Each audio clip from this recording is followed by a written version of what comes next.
Hoy comenzamos las jornadas altas capacidades acompañando el talento en las aulas y para ello contamos, como Estamos fuera de ha plano. dicho nuestro consejero, con los grandes referentes no solo a nivel nacional, sino a nivel internacional.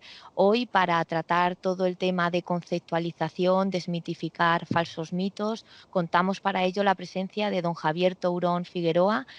No sé si todo el mundo, creo que está relacionado o que ha leído algo de las altas capacidades, conoce a don Javier Tourón.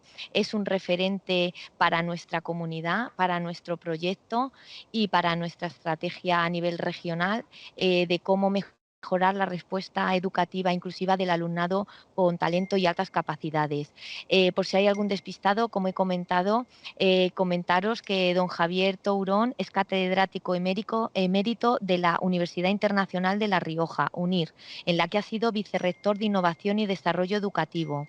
Es catedrático de Métodos de Investigación y Diagnóstico en Educación y doctor en Ciencias de Educación y Ciencias Biológicas. Es miembro de la National Advisory Board of Center for Talent Young de la Universidad Johns Hopkins. Fundó y dirigió el Centro para la Atención Educativa de Alumnado de Alta Capacidad, el CIT de España. Es director de la Escuela UNIR de Formación de Profesores en Tecnología Educativa, Competencias Digitales y Desarrollo del Talento. Miembro del International Advisory Board del Instituto de Investigación, Innovación y Tecnología Educativa de la Universidad Internacional de La Rioja.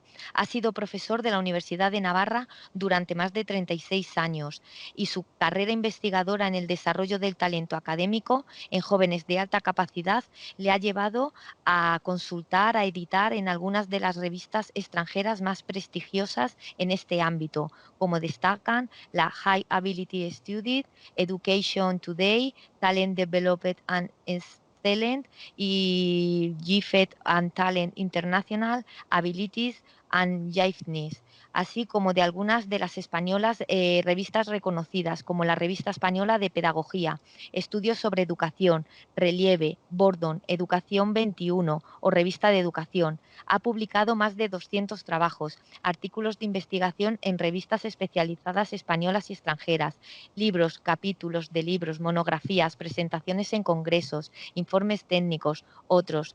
Como podéis apreciar, compañeros, tenemos a una excelente y un gran ponente que hoy nos hablará sobre las altas capacidades. Así que, sin más, de comentaros que al final de la sesión se colgará en el chat el código QR en el cual se hará a través de él el código de asistencia. Así que nada, cuando quieras, Javier, y muchísimas gracias por contar contigo. Bueno, muchas gracias. Pues muchas gracias por la presentación. Yo cuando oigo todas estas cosas me quedo un poco, un poco sobrecogido, pero en el fondo no, lo único que quiere decir es que uno ya es mayor y dice, este señor debe ser muy viejo, pero con un poco que trabajes y te haces viejo, pues al final cuando luego leen todas las cosas que has hecho parece que eres un personaje, pero qué va. Bueno, se trata simplemente de aprovechar el tiempo y yo ciertamente me metí en este asunto por un tema de interés, vamos a decir, académico, pero claro, descubrí un panorama tan fascinante que ya no lo dejé. De tal manera que desde el año 93 que empecé a estudiar este asunto del desarrollo del talento, las altas capacidades, etcétera, pues ya hasta hoy no he parado, ¿no? Bueno, la sesión que vamos a tener esta tarde es una sesión que, claro, aborda un asunto, además a estas horas, 4:20 de la tarde, uno tiene que entrar en resonancia con, ya se sabe que, ¿verdad? ¿Cómo se dice esto? El aporte del torrente sanguíneo al aparato digestivo es enorme, con lo cual uno tiene tendencia a reflexionar, ¿no? Y entonces, claro, espero que la reflexión sea profunda y provechosa. A mí me sobrecoge un poco que veo aquí ahora 962 personas conectadas, ¿no? No quiere decir que todos que estemos cerebro a cerebro, pero por lo menos tenemos el ordenador enchufado en esta sesión.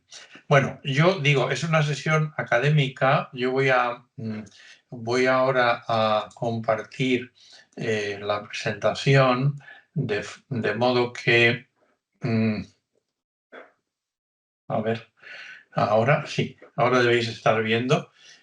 Yo lo he titulado así, cómo se entienden hoy las altas capacidades y el talento, pero en el fondo de lo que vamos a hablar es de esto, de la conceptualización, cuál es el concepto, qué podemos hacer, cómo. Y esto es muy importante porque si no tenemos claros los conceptos, si no tenemos claro el qué, tampoco tendremos claro ni quién, ni cómo, ni cuyo, ni ninguna otra cosa, ¿no?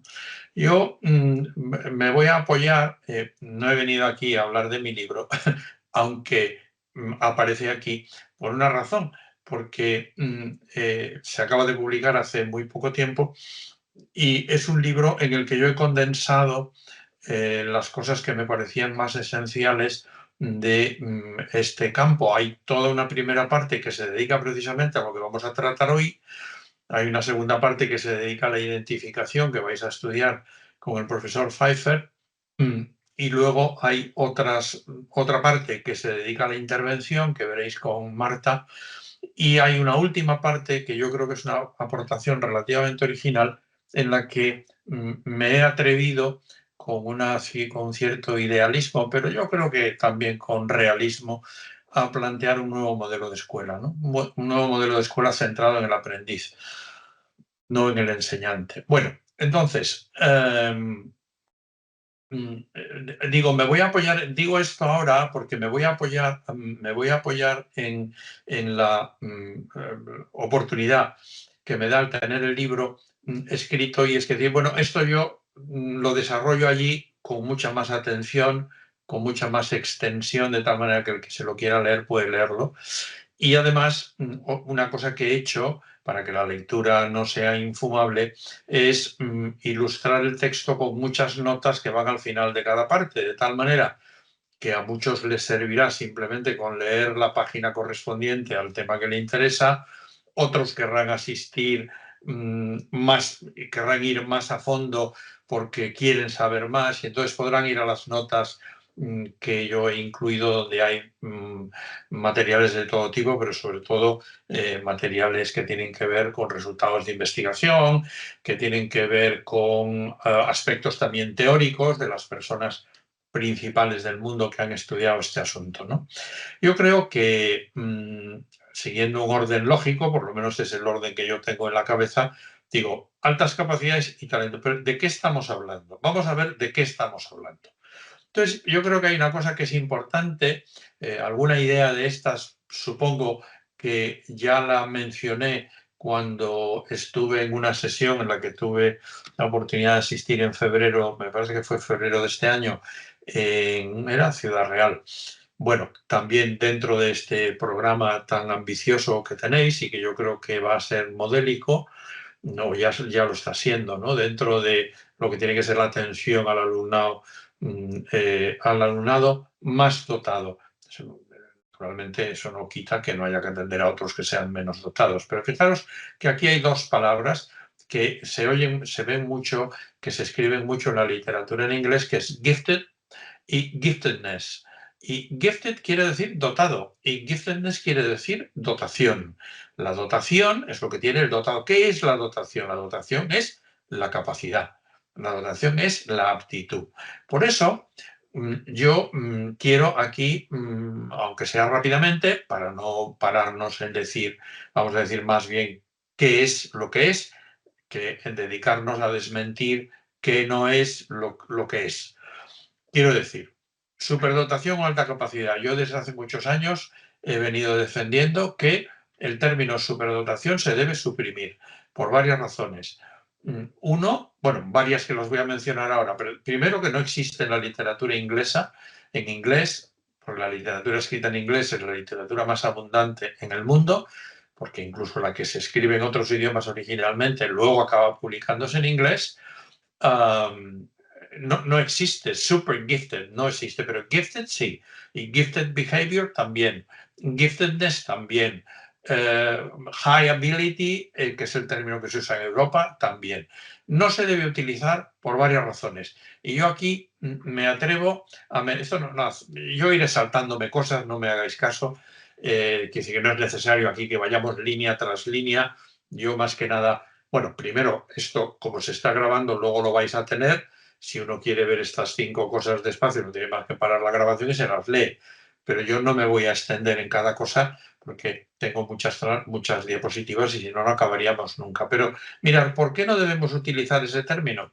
Pues mirad, porque la superdotación no es un atributo, no es un rasgo. No es decir, este niño es diabético, este niño no es diabético, este niño tiene un síndrome de malabsorción intestinal, este no lo tiene. No es un problema de ser o no ser, sino que es un problema de grado, de grado. Entonces, no se puede decir ningún autor, luego ya lo mencionaré más, pero nadie dice que este niño es superdotado, este niño no es superdotado. Eso es una mala historia porque supone no solo ya asignar una etiqueta, sino que, bueno, si no veréis cuando hable Pfeiffer el próximo día, y no quiero atropellarme a mí mismo, pero él tiene 3 mitos sobre la superdotación que yo he recogido en mi blog en alguna ocasión, escritos por él. Dice, tener CI y ser de alta capacidad y tener un CI alto no es lo mismo. Una vez identificado no lo estás para siempre, etcétera. Hay varios mitos relacionados con esto, ¿no? Lo que tenemos que entender es que las personas tenemos unas capacidades, tenemos unas aptitudes, unas competencias, unas habilidades, unas características personales concretas y específicas y que estamos en proceso de desarrollo a lo largo de toda nuestra vida. Eso es la educación. La educación es un proceso de desarrollo por el cual partimos de A y tendemos hacia B, C, D, I, F, G o lo que sea. Partimos de un ser... A veces cito yo, que es una cuestión que viene más de la filosofía, de la metafísica que de otra cosa, digo, que decía el profesor Millán Puelles, somos, luego no todo está hecho. Perdón, sí, exacto.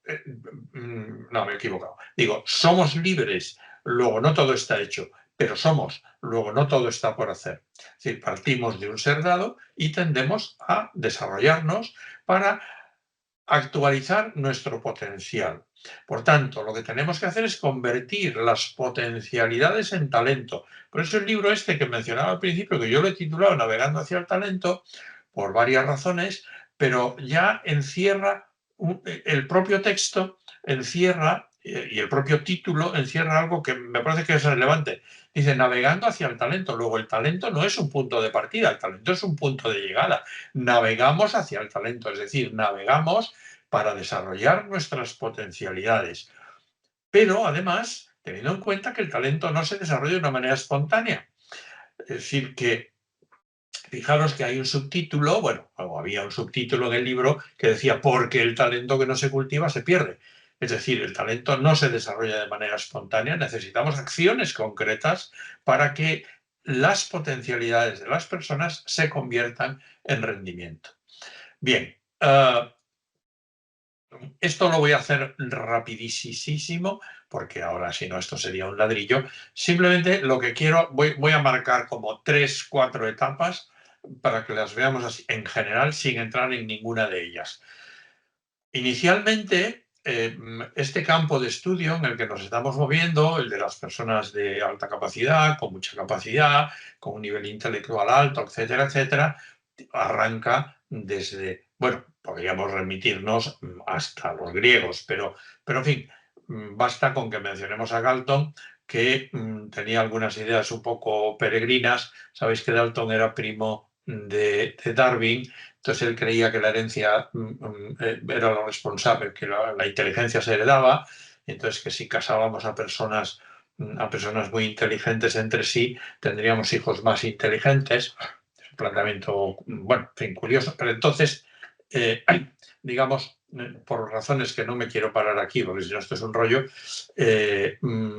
todas estas personas, digamos, y todos los modelos que se han desarrollado a través de esto, Recordáis, por ejemplo, la primera escala de la inteligencia es de Binet-Simon en Francia, que luego su test de inteligencia es la escala Terman-Merrill, que se adapta en la Universidad de Stanford, donde Terman comienza sus estudios, es uno de los padres del estudio de la alta capacidad, de las personas con alta capacidad, y tiene una obra que está publicada en 5 volúmenes que terminan en 1957.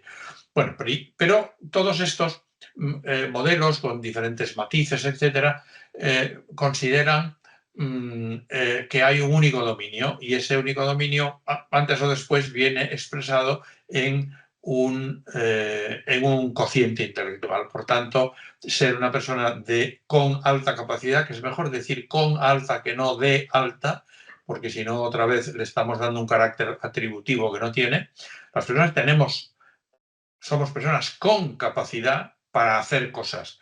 Que las hagamos o no, depende. Bueno, pero esto se planteaba como modelo de inteligencia, es decir, una persona que tenga una... Y por tanto eso estaba muy ligado con el CI. O sea que fijaros la idea del CI y lo del CI 130 y todas estas historias, ¿desde dónde viene? ¿No? Bueno, pero pronto el desarrollo de los modelos teóricos, el desarrollo también de los modelos de análisis de datos, etcétera, pues llevaron al estudio de las aptitudes mentales primarias. El hecho del análisis factorial tiene mucho que ver. Se desarrollaron modelos como el de Cattell, Horn y Carroll, etcétera, donde ya no solamente cuando hablamos de las personas más capaces estamos hablando de un CI, sino que estamos hablando de modos diversos en que se puede ser de alta capacidad. Y entonces aquí están ya las aptitudes diferenciales, ¿no? Bueno, todo esto naturalmente, como podéis comprender, de cada una de estas cosas hay ríos de libros escritos, ¿no? Bueno, pero tampoco. Pero dando un avance más, luego empiezan a surgir los modelos sistémicos. Aquí no están naturalmente, no es decir que estos son, sino que estos son algunos representantes, ¿no? Por ello, uno de ellos es el modelo de Renzulli, que voy a mencionar después, que es muy curioso porque cuando él bueno, luego lo diré. Son modelos que ya no solamente contemplan a la persona, sino que contemplan el entorno. Ya son, podríamos decir, en el sentido biológico, si se permite la analogía, son más ecológicos, no en el sentido común de lo que se habla ahora. Este es un producto ecológico. No, no, me refiero a ecología hablando de ecosistema.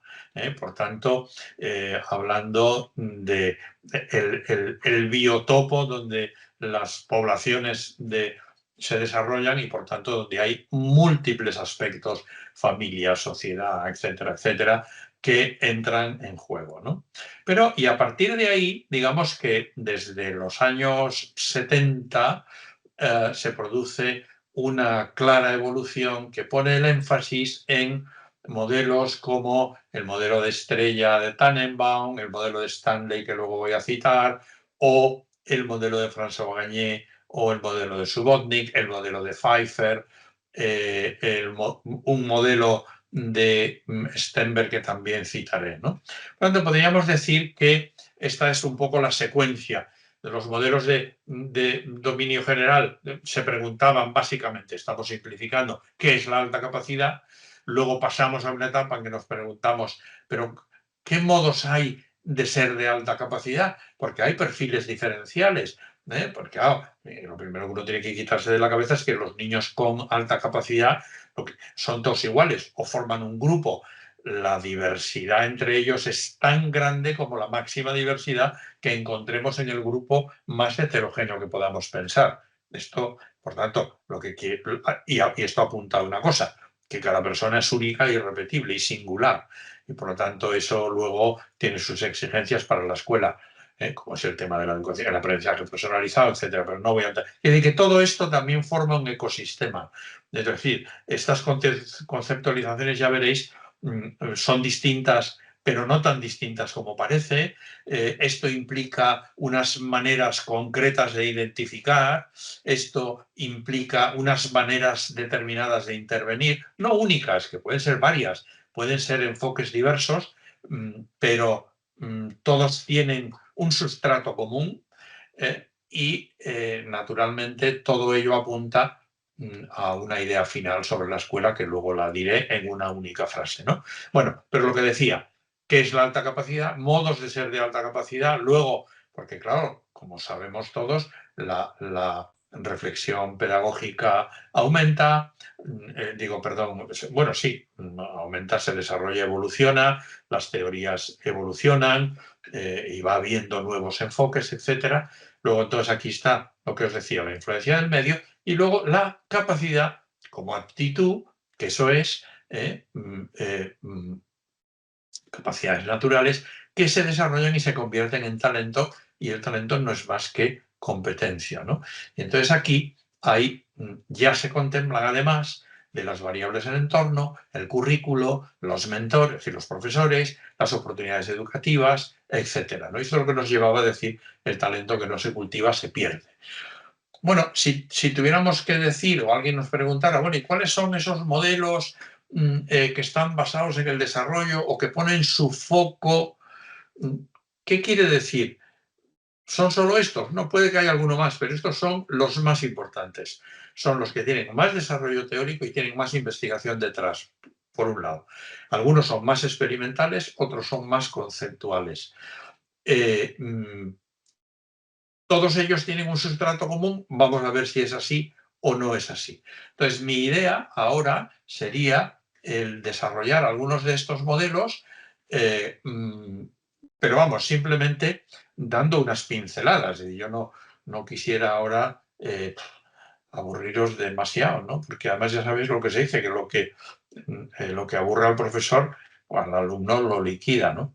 Entonces, bueno, vosotros no sois alumnos, que sois colegas, pero en cualquier caso, fijaros, yo lo que quiero hacer aquí, porque lo que es una descripción literaria del asunto, con detalles, con bien ordenada, etcétera, que es la palabra escrita, está escrito en el libro que he mencionado, y naturalmente muchos otros que son notas que también están incluidas aquí. Por tanto, uno puede, simplemente tomando las notas que yo he puesto referidas a este modelo, se puede ir a lo mejor a otros 30 o 40 fuentes.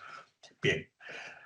Por lo tanto, lo único que quiero hacer aquí es como dar unas pinceladas para que uno se sitúe y básicamente para lo que tiene que servir, me parece a mí, una exposición de este tipo tan larga, tiene que ser como para dar una visión de conjunto que diga, caramba, pues hay aquí un montón de cosas que yo tengo que estudiar. O hay un montón de detalles con los que no estoy totalmente de acuerdo. O hay unos aspectos que yo creí que eran de una manera y luego resulta que son de otra. Bueno, entonces, digamos que el interés que tiene la palabra hablada es justamente que el profesor, que en este caso me ha tocado a mí, ser yo, pues puedo ponderar determinado tipo de cosas, ¿no? Pero no voy ahora a decir, bueno, pues entonces, ¿cómo define Resuri la creatividad o el compromiso con la tarea o la capacidad por encima de la media? Porque eso es una cosa muy escolar que vosotros podéis hacer. Pero, sin embargo, sí que quiero decir, ¿qué es eso que está detrás en blanco y negro, que le llaman Houndstooth o pata de gallo? Es el sistema. En los primeros modelos de Rensuli eso no estaba. Estaban solo los 3 anillos. Este es un modelo de conceptualización de lo que son las altas capacidades, o mejor, lo que él llama gifted behaviors, es decir, las conductas dotadas. No estaba porque en los principios, en los años 76, 78, cuando él presenta su primer artículo, que lo manda a una revista sobre este modelo, me lo contaba con una cierta gracia, decía Javier, cuando yo mandé mi artículo sobre los 3 anillos, The Three Ring Model, lo mandé, me lo devolvieron diciendo que no aportaba nada y que era una ocurrencia que no iba a ninguna parte. Dice, y hoy en día es el artículo sobre el tema de las altas capacidades más citado del mundo. Bueno, cosas que pasan. Pero quiero decir, estaban estos 3 anillos. Capacidad por encima de la media, que no quiere decir, eso es muy interesante, mirar, porque esto se liga con un modelo de identificación. Esto es una conceptualización. ¿Cuál es el modelo de identificación? Que yo no voy a tratar aquí. Lo trato en el libro y lo tratará seguramente Pfeiffer el día que hable, no lo sé. Que es el modelo de puerta giratoria. el modelo de puerta giratoria, que es el modelo de identificación. Bueno, y entonces capacidad por encima de la media, que no tiene que ser excepcional. Cuando confluyen, además la capacidad por encima de la media, esto es una cosa que quiero destacar, pues con que esté por allá por el percentil 90, percentil 92, eso ya significaría, para establecer lo que se llama el pool de talento, significaría ya que una persona es, en un proceso de screening, por ejemplo, sería inmediatamente considerada. Fijaros que tiene que ver esto con un CI 130, que equivale a un área de 2,28%, por tanto, 28 sería un 97 y mucho, ¿no? Bueno, pues aquí ya estamos hablando del 92.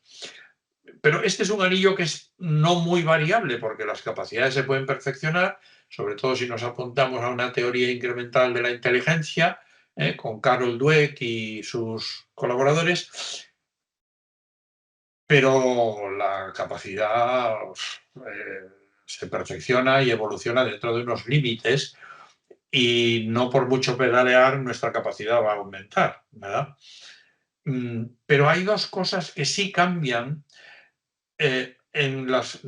cuando cambian las circunstancias, cuando cambian los temas, cuando cambian las edades, cuando cambian los momentos, que son el compromiso con la tarea, que es la motivación, el interés, el afán por saber de un tema, y la creatividad. Hay personas que pueden ser muy creativas en un campo dado y tienen un gran compromiso con aquello porque quieren estudiar modos para resolver el reciclaje del vidrio en su comunidad, y luego no les motiva nada estudiar el teorema de Pitágoras o la geometría euclídea, y por tanto tienen muy poco compromiso y muy poca creatividad. Por tanto, fijaros, cuando hay una cierta capacidad y se dan las circunstancias que tienen que ver, esto también fijaros cómo se liga inmediatamente con la identificación.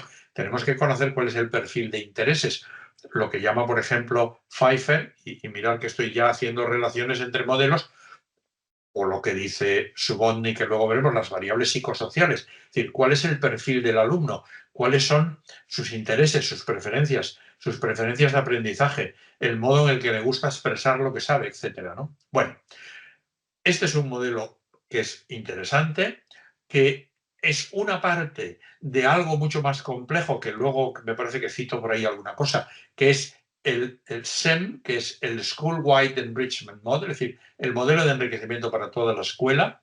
Hay un libro entero que yo publico, vamos, que es de Rensuli y Ries, y que yo firmo con ellos la edición española, porque lo publicamos en UNIR, y ellos amablemente quisieron que yo figurara como autor, pero es una adaptación a España de su obra original.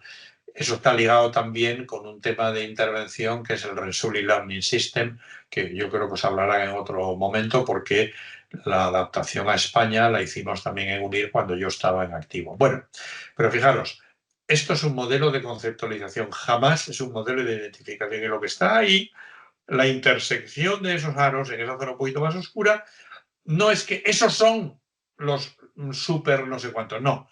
Ahí es donde probablemente se dan las conductas dotadas, es decir, las conductas sobresalientes en personas que, teniendo una capacidad por encima de una capacidad razonablemente alta, pero no exageradamente alta, que es lo mismo que dirá Pfeiffer en sus lentes, en su modelo de las 3 lentes, ¿verdad?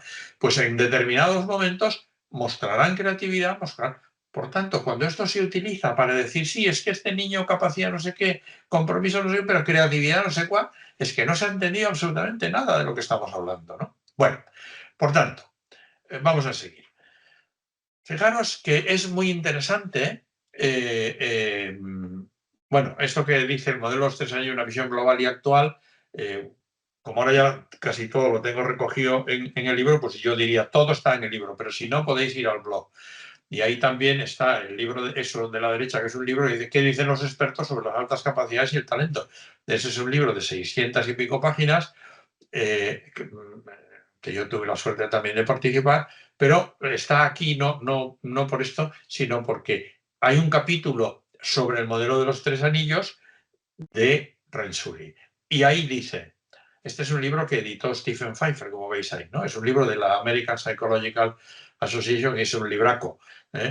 Bueno, un libraco que cuesta como, bueno, costaba porque está agotado, pero quizá en alguna biblioteca lo tengáis, pero era un libro que costaba $200, ¿no? Bueno, dice, el término dotado, el término gifted, significa que uno es excepcional en algo y preferimos usar la palabra dotado como adjetivo. Esto es absolutamente esencial que lo leamos 1 y 5 veces hasta que verdaderamente digamos, ah, pues no había yo caído en esto. ¿Veis? Como adjetivo, no como sustantivo. Por ejemplo, él o ella es un o una pianista o escritor dotado, en vez como, como sustantivo. Ella es dotada, que si lo escribiéramos en cómo se escriben a veces las cosas en castellano, diríamos, ella es superdotada. No, de ninguna manera. Dice, y también preferimos hablar de comportamientos dotados, adjetivo, en lugar de usar los dotados para representar un estado del ser. No es un estado del ser, por eso esa denominación es nefasta, porque luego además la gente lo liga con una puntuación de CI y esto nos remite, 1, a que se le cuelga al niño una etiqueta, 2, a creer que un CI representa toda la realidad de una persona respecto a lo que estamos hablando, 3, condiciona la identificación y 4, no sirve absolutamente para nada en cuanto se refiere a la planificación de la atención educativa de estas personas. ¿A mí qué hago yo con saber que un niño tiene un CI de 140? No digo que el CI de 140 no señale nada, pero lo que quiero saber es, ese CI de 140 es el resultado de qué, cómo se ha llegado ahí. A lo mejor decir, oye, pues mira, que es que en todas las aptitudes, 7 aptitudes mentales primarias que me di este test, este alumno está por encima del percentil 95. O, no, pues ha llegado ahí porque tiene estas 3 cosas altísimas, pero estas bajísimas. Y a lo mejor su CI, si estamos hablando en este tema, pues se va a la mitad, pero porque hay una depresión en una aptitud. Es decir, que se puede ser dotado en unas cosas y no en otras, y no pasa nada. Y casi nadie es dotado en todo. Fijaros lo que dice también el autor. El modelo de los 3 anillos argumenta de manera estricta en contra de considerar la giftedness, yo aquí pongo, claro, las altas capacidades, por lo que me ha dicho, como un rasgo, como el color de los ojos, o algo que un niño posee o no posee en un momento dado de su desarrollo. Creemos que no podemos y no debemos definir el talento o identificar a los individuos dotados, especialmente a los niños a una edad temprana, como si hubiera un cromosoma de oro que les permita ser identificados cuando se utiliza el equipo correcto de herramientas de evaluación. Parece que es una clarividencia total, ¿no? Y luego, fijaros, pocos investigadores, para cerrar el círculo, pocos investigadores o teóricos o ninguno que hayan estudiado la inteligencia o el talento intelectual creen que las altas capacidades son unidimensionales. Nuestra concepción multidimensional también incluye rasgos no intelectuales. ¿Recordáis lo que decía hace un momento el Hanstud, lo que decía del ecosistema en el sentido biológico, ¿no? Es decir, el entorno, rasgos no intelectuales como el compromiso con la tarea y la creatividad. Bueno, yo creo que esto, en fin, a pocos entendedores, a buenos entendedores no hace falta mucho más. Por lo tanto, las altas capacidades la capacidad es evolutiva, las capacidades son multidimensionales, hay muchos patrones distintos de alta capacidad, hay aspectos no cognitivos de la dotación intelectual que son muy importantes y que muchas veces no se tienen en cuenta. Y dice, y cito otra vez al autor, los factores personales que parecen influir en la productividad creativa, que mejor predice qué personas se comprometen a hacer un trabajo que aborde las necesidades o problemas colectivos de otras personas y de la sociedad en general, son. Sabéis que Rensuli, bueno, ahora va a salir, distingue lo que es el Schoolhouse Giftedness y lo que es la dotación creativo-productiva. Pero dice, a lo que vamos aquí ahora, son el optimismo, el coraje, el romance con la disciplina, la sensibilidad a las preocupaciones humanas, la energía física y mental y la visión o el sentido del destino. Bueno, por tanto, fijaros que la visión es mucho más amplia. Aquí sale lo del schoolhouse, es los niños que aprenden muy bien lecciones y tienen sobresaliente en todo, pero a lo mejor su dimensión creativo-productiva pues se ha quedado en nada, ¿no? Bueno, Yo también recogí en un momento, yo creo que el libro en alguna nota lo debe poner también, un pequeño vídeo donde él explica en 5 o 8 minutos, o bueno, muy poco, no me acuerdo, es igual, pero pocos minutos explica su modelo. Por lo tanto, digo, para que huyamos de malas interpretaciones, de malas lecturas, de lo que los autores piensan, escuchémosles a ellos a ver lo que quieren decir, ¿no? Bueno, entonces aquí él cita dos cosas que me parece que son interesantes hablando a profesores. La imaginación es más importante que el conocimiento, porque además yo a los alumnos míos siempre les solía decir, bueno, no importa lo que ignoréis, eso no es lo grave es no saber dónde tengo que buscar lo que ignoro.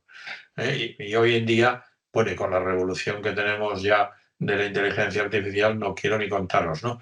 Bueno, el artista no es, el artista es nada sin el don, pero el don no es nada, o sea, es nada, porque ellos no usan dobles negaciones como nosotros, sin el trabajo.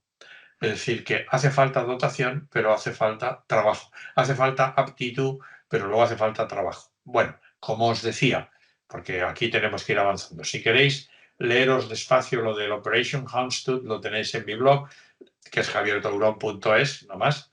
Las funciones ejecutivas y el desarrollo del talento también están ahí. Hay todo un monográfico, este creo que saldrá después, que es el 368, que de abril-junio de 2015, en el que este autor tiene un artículo con otra profesora sobre un sistema multicriterial para la identificación del alumnado de alto rendimiento y de alta capacidad creativo-productiva, que se centra mucho en su modelo, que os recomiendo. Y ya luego, el que tenga más ganas, más tiempo y quiere ir más a fondo, verá que todos estos elementos se integran, quiero decir, el modelo de identificación, el modelo la conceptualización de los tres anillos y las otras cosas que he ido mencionando, se integra en el modelo de enriquecimiento para toda la escuela, que es este libro que tenéis, bueno, es esto que aparece aquí a la derecha de la pantalla, o que aparece a la izquierda, no lo sé, pero bueno, el modelo de enriquecimiento para toda la escuela es un libro de 512 páginas, o sea que por eso quiero decir que el que quiera profundizar tiene muy bien dónde hacerlo. Bien, por tanto, ahí tenemos y vemos cómo el modelo de Renzulli tiene además la virtualidad de integrarse en una concepción de enriquecimiento global de la escuela. Él habla, esta frase que dije, la diré después al hablar de la escuela, pero ya la voy a decir ahora. Él habla de convertir los centros educativos en ámbitos de desarrollo del talento. Esto es un pequeño chascarrillo, yo lo dije un día y creí que la frase era mía, que era una ocurrencia mía estupenda. Tenemos que convertir los colegios en centros de desarrollo del talento, en ámbitos de desarrollo del talento, pero luego él, pues un tiempo, cuando fuera, antes, después, o no sé, no, después, me mandó Javier, te mando una conferencia mía en, no sé dónde era, Singapur o Shanghai o algún sitio por ahí, donde él dice, tengo un sueño, como decía Luther King, ¿no? I have a dream, y mi sueño es que seamos capaces de convertir las escuelas en ámbitos de desarrollo del talento. Y digo, vaya, pues yo creí que esto me lo había inventado yo, pero ya se lo había inventado él. Bueno, en cualquier caso, al final, si te pones a estudiar, pues lo más normal es que las personas vayamos llegando a bastantes puntos comunes. Bueno, lo que tenéis delante, que solo, como dije antes, yo solo voy a dar unas pinceladas en unas cosas que me interesan. Y luego, claro, ya cada uno tendrá que ir a fondo como quiera, ¿no? Fijaros, este es el modelo integrado o integral o integrativo de desarrollo del talento. Este es el último y el modelo más actual y completo que escribió, que diseñó Gagné, François Gagné, que se dedicó toda su vida a escribir sobre su modelo, ¿no?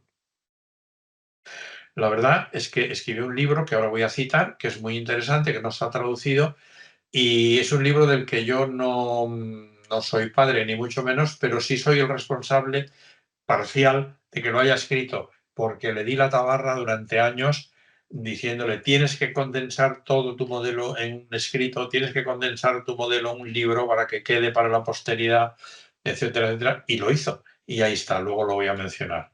Bueno, entonces su modelo tiene como dos partes, como veis aquí, el modelo de desarrollo de capacidades naturales, que prácticamente no lo voy a tocar, y el modelo diferenciado de dotación y talento, que es el que más se suele manejar. Para saber si este es o no es el último modelo, aquí solo debe aparecer motivación y voluntad. En otros modelos anteriores aparecía también el tema de la conciencia, que aquí lo ha suprimido. Bueno, esto es una modificación además que me hizo recientemente cuando yo estaba escribiendo el libro mío, porque parte de la descripción de su modelo en el libro corresponde a un texto suyo, como ahí señalo, ¿no?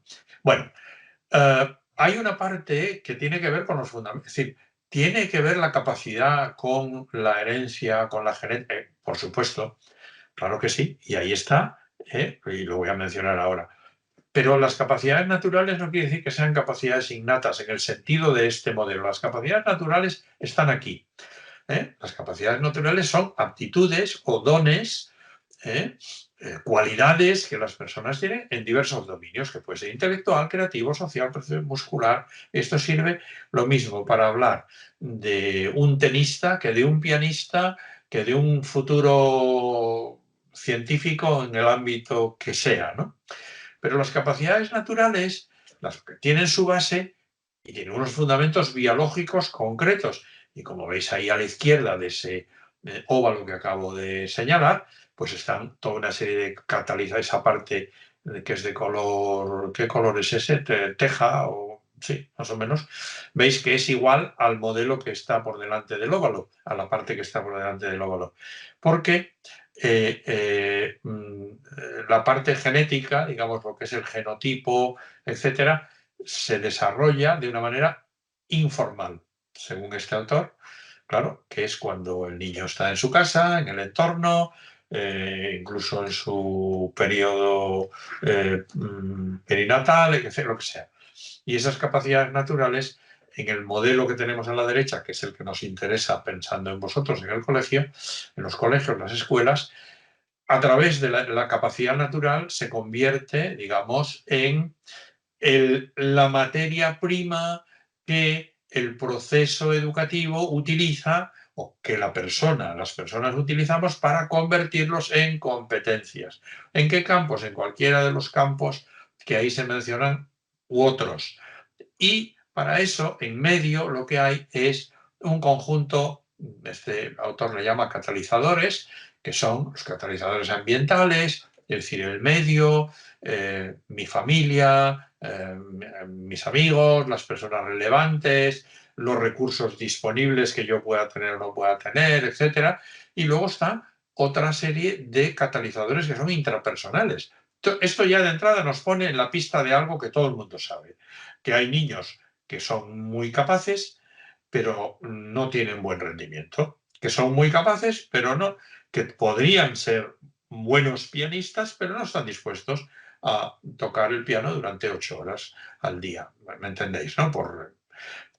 Pero lo interesante aquí es que las personas tenemos unas capacidades naturales. Cuando estamos hablando aquí de la alta capacidad, de las altas capacidades, él habla pues del 10% superior.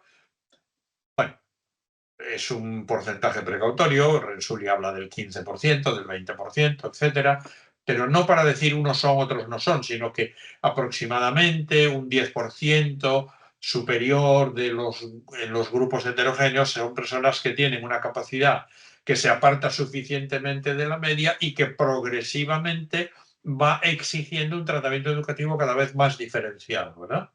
Bueno, pero lo interesante aquí es esto, las capacidades naturales que se transformarán progresivamente en competencias o talentos en un campo determinado. Bueno, la parte más biológica, lo más fundante de todo son los fundamentos genotípicos, es decir, la dotación genética del individuo, su herencia, etcétera, etcétera, que luego tiene siempre habréis estudiado en biología la diferencia entre lo que es el genotipo, que es la estructura digamos, fundante básica de los genes del individuo, y luego el fenotipo, que es la manifestación externa de esa misma dotación genética. Y el fenotipo no siempre se manifiesta de la misma manera, ¿no? Y hay una parte que es, bueno, y esto se desarrolla digamos, hay una parte que es más fisiológica, hay otra parte que es más anatómica, que tiene que ver con la estructura física, la estructura mental, la altura, la fuerza, el peso, etcétera, etcétera, ¿no? Bueno, y todo esto son, digamos, como son los cimientos, los sótanos, en los que se apoya los que aquí llama, siguiendo esa terminología más biológica, los fenotipos de la conducta, que es el modelo diferenciado de dotación y talento que trata de estar representado aquí arriba. ¿Veis? Bueno, cuando decimos, esto es una expresión de él, que la pequeña María ha nacido pianista, no damos por supuesto que empezó o comenzó a tocar el piano en la guardería, ni que era capaz de tocar un concierto a las pocas semanas de comenzar sus clases de piano. El hecho de descubrir su talento como innato solo tiene sentido metafórico. Es decir, que veréis ahora, él hace una distinción que le da mucha importancia, que aquí si tuviéramos más tiempo podríamos ir también más a fondo, pero no hace falta, que es la distinción entre lo innato y lo natural. Lo innato es lo que está más fundado en esos sótanos, digamos, genéticos, ¿verdad? Pero en el desarrollo informal de nuestra vida, hasta que empezamos a tener un desarrollo, digamos, sistemático y pautado, pues esas capacidades innatas acaban de convertirse en capacidades naturales, que es sobre las que luego actúa de manera intencionada y sistemática la educación. Por lo tanto, pero fijaros, las capacidades o estas aptitudes, dice, la diferencia reside en la facilidad y rapidez con la que avanzan a través de estas etapas sucesivas. El término de rapidez, que está asociado a velocidad, tendrá mucha importancia en un modelo que voy a citar después, ¿no? Bien, por tanto, el término precoz lo dice todo, que alcanzan un determinado nivel de conocimiento y razonamiento antes que la mayoría de sus compañeros de aprendizaje. Por eso, quien pretenda hacer una distinción, no, es que una cosa es la superdotación, otra es la precocidad, otra es el talento no sé qué, otra es el talento... No, por favor, no le demos vueltas a la noria. Una de las cosas que caracteriza la alta capacidad es justamente la precocidad.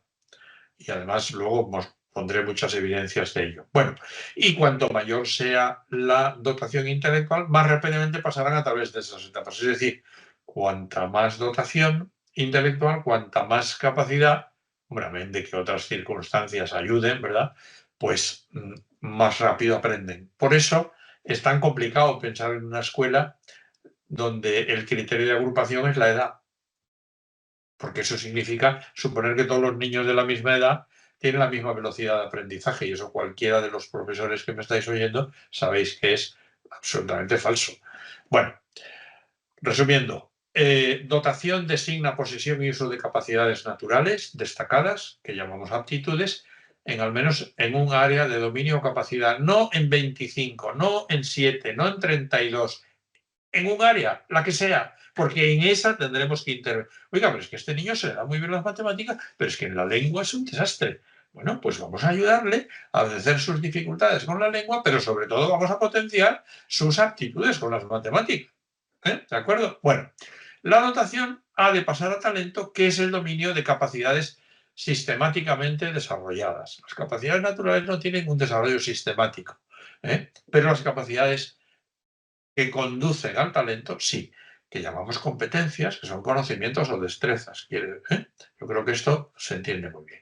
De tal forma, otra vez por decirlo, el talento es un puerto de llegada al que de llegada en el que luego uno se instala y puede seguir creciendo, creciendo, creciendo, ¿verdad? Pero es función de la capacidad, es función del trabajo y los catalizadores, es decir, del entorno. ¿Hace falta capacidad? Por supuesto. ¿Hace falta trabajo? Indiscutible. ¿Hace falta unas condiciones personales y un entorno que lo favorezca? No tiene ninguna duda. Bueno, él luego habla, de esto no me voy a parar porque ahora no tiene mayor historia, de niveles que él habla, pero simplemente con esto digo que todos los autores se dan cuenta de que no es lo mismo ser ligeramente dotado, es decir, tener un C, si queremos hablar en términos de CI de 120, que ser extremadamente dotado. ¿Por qué? Porque ligeramente dotado en una población normal es un niño de cada 10. ¿Por qué? Porque un CI de 120 en una curva normal es lo que produce, ¿verdad? Mientras que un niño con un CI de 165, si queremos utilizar esto, pues hay uno cada 100.000. Por lo tanto, fijaos, pero claro, ¿qué ocurre? ¿Qué es lo relevante aquí ahora para vosotros? Pues que la diferenciación educativa que necesita un niño con un CI de 120 no tiene absolutamente nada que ver con lo que necesita un niño con un CI de 165.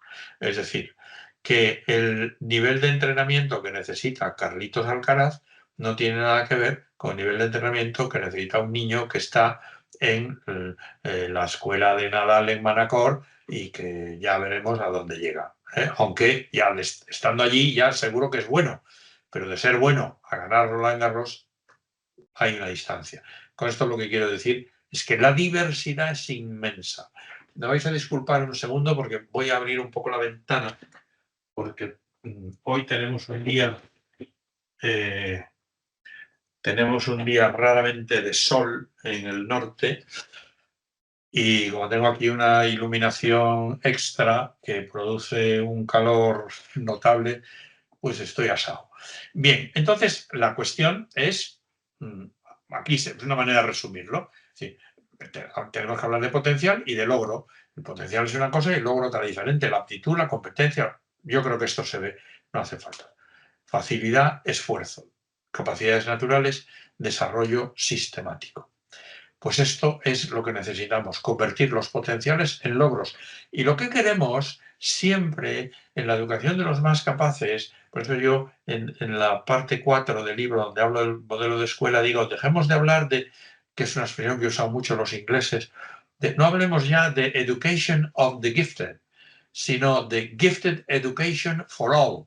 Es decir, no hablemos de la educación de los dotados, sino de una educación dotada, de calidad diríamos, porque si no en castellano esto no rima nada, para todas las personas. Por lo tanto, al final lo que nos damos cuenta es de que cuando atendemos específicamente a estos grupos, acabamos mejorando la educación de todos. Bueno, en resumen, porque esto me parece que tiene mucho que ver con vuestro trabajo, un piano con las condiciones, esto es una especie de, bueno, he querido hacer aquí una ecuación que es un poco simplista, pero yo creo que se entiende, ¿no? Hace falta un piano y unas determinadas condiciones para convertirse en pianista. Pero con piano y capacidad, si no hay trabajo, no hay pianista. Y lo mismo diríamos con el violín, o diríamos con cualquier deporte, o diríamos con cualquier actividad intelectual. Capacidad y trabajo y unas determinadas circunstancias es posible, solo posible, que lleguen a un desarrollo. Otra vez, si esto queréis decir, pues este modelo me interesa, yo querría saber más. Aquí tenéis el libro que mencionaba antes, que es Diferenciando la dotación del talento y cuál es la perspectiva de este modelo. Pero también tenéis un artículo que yo creo que es muy interesante.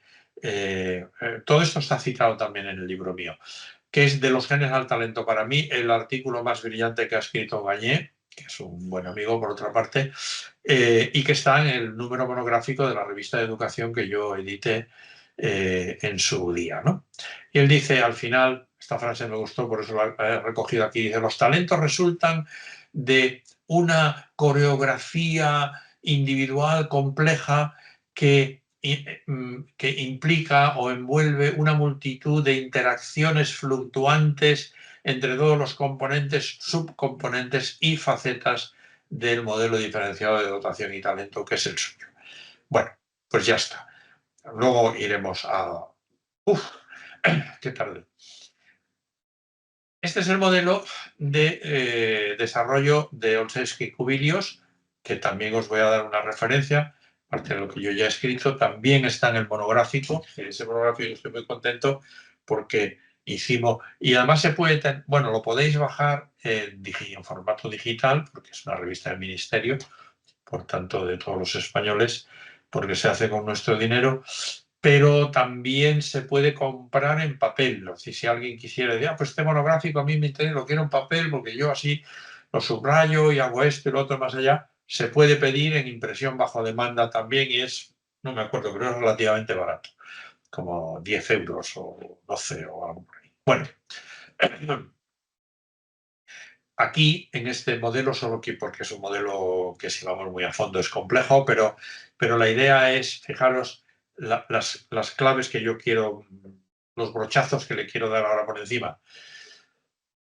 Todo talento tiene un comienzo, tiene un punto álgido, ¿verdad? La cima y un final. Y en ese itinerario, bueno, esto es como la vida misma, todos tenemos un comienzo, tenemos un punto álgido y luego ya, pues algunos nos quedan ya 3 telediarios.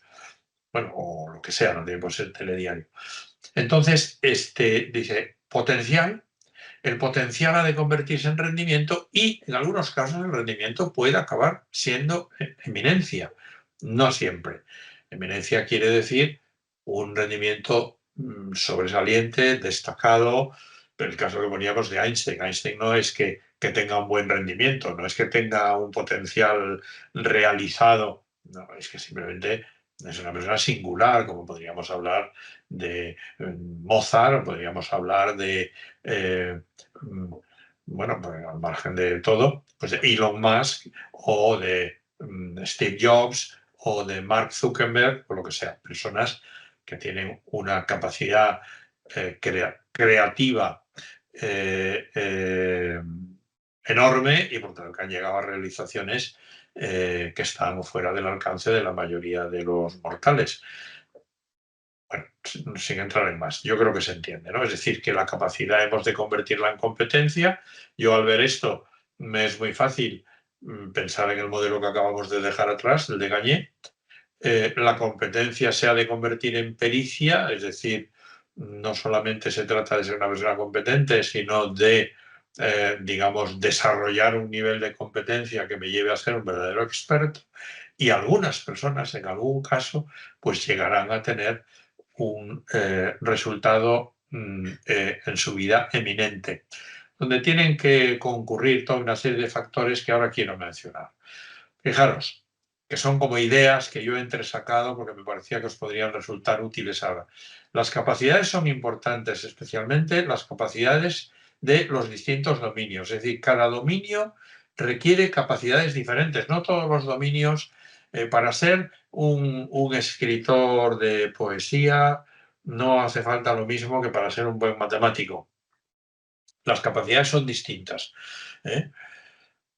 Los dominios de talento difieren en las trayectorias de desarrollo. Claro, esto quiere decir que, por eso es tan importante esta frase que yo recojo aquí, que la he usado durante años, porque el talento que no se cultiva se pierde. Claro, si resulta que tu capacidad se habría de convertir en talento para la danza clásica, pero resulta que ahora tienes 42 años y pesas 83 kilos, pues la danza clásica, niña, ya no va a ser lo tuyo, o niño, no va a ser lo tuyo, ya no vas a ser un Billy Elliot de la vida. ¿Por qué?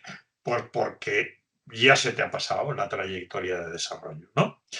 Por tanto, es necesario proveer de oportunidades que deben ser aprovechadas. Por eso la escuela tiene que ser un ámbito para la aventura diaria, donde las personas tengan 1000 opciones de, aparte del currículo. El currículo es una cosa que está bien, pero es algo puramente convencional. El currículo nos lo hemos inventado así, pero podría ser.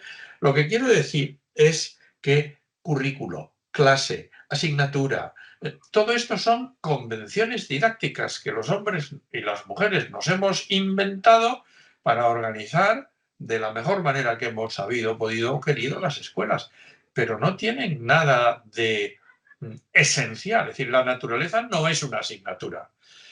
El corpus teórico de las matemáticas es el corpus teórico de las matemáticas. Cómo yo lo divida, cómo lo fraccione para hacerlo asequible al aprendizaje de una persona o de otra, eso es puramente convencional. Bueno, y luego, claro, lo que señalaste, bueno, nos gustaría promover circunstancias que pudiesen llevar a la eminencia a muchas personas. Esa es la, digamos, la aspiración, sabiendo que muy pocas personas van a llegar a ser eminentes, pues pero pueden ser muy brillantes en su campo, ¿no?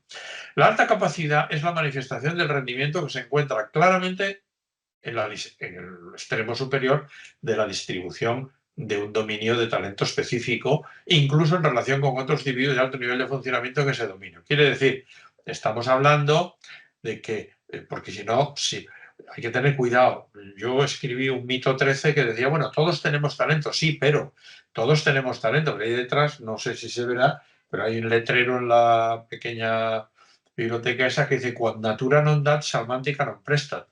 Quiere decir que no todas las personas, por mucho trabajar, llegaremos igual de lejos. ¿Por qué? Pues porque nuestras capacidades son distintas. Eso es muy importante. Pero sí es cierto que personas con muchas capacidades o con mucho potencial, si no se dan las circunstancias adecuadas, puede que no lleguen. ¿Todas las personas tenemos talento? Sí, pero aquí estamos hablando de las personas que tienen talento, o que tienen capacidad, o que tienen aptitudes en un grado destacado, que por lo menos les sitúa pues, en el 20, en el 10, en el 15% superior de sus grupos de edad. Dicen estos autores también, la alta capacidad, estos autores me refiero a Rina Subotnik, Paulo Olszewski-Cubilius y Frank Worrell, bueno, que no tienen por qué sonaros mucho si no estáis en este campo, pero si alguien nos dice que sabe sobre este mundo y no los conoce, pues mucho no debe saber. Bueno, más aún, dice, la alta capacidad puede verse como un proceso de desarrollo, en el que en las primeras etapas el potencial es la variable clave al principio, en etapas posteriores es el rendimiento, y que es la medida de la alta capacidad. Y en los talentos completamente desarrollados, la eminencia sería la característica que haría crecer, que hace acreedora a esta denominación, ¿no? Bueno, mirad, aquí quiero una última cosa destacar, que las variables cognitivas y las psicosociales juegan un papel esencial en la manifestación de la alta capacidad. ¿Y por qué son importantes? Porque así como la aptitud no es muy modificable, las variables psicosociales, los catalizadores, las fortalezas del corazón, etcétera, son maleables y necesitan ser deliberadamente cultivadas. Esto es muy interesante. Por tanto, fijaros qué enfoque en su conjunto, los distintos autores que estamos viendo, qué distinto es esto de considerar que lo que decía al principio, que unos son y otros no son. No, no, aquí no es nadie. Todo el mundo está en proceso de ser. Y si no se dan todas estas circunstancias, probablemente nuestra potencialidad se quedará en una realidad meramente virtual. Bueno, esto me lo salto ahora.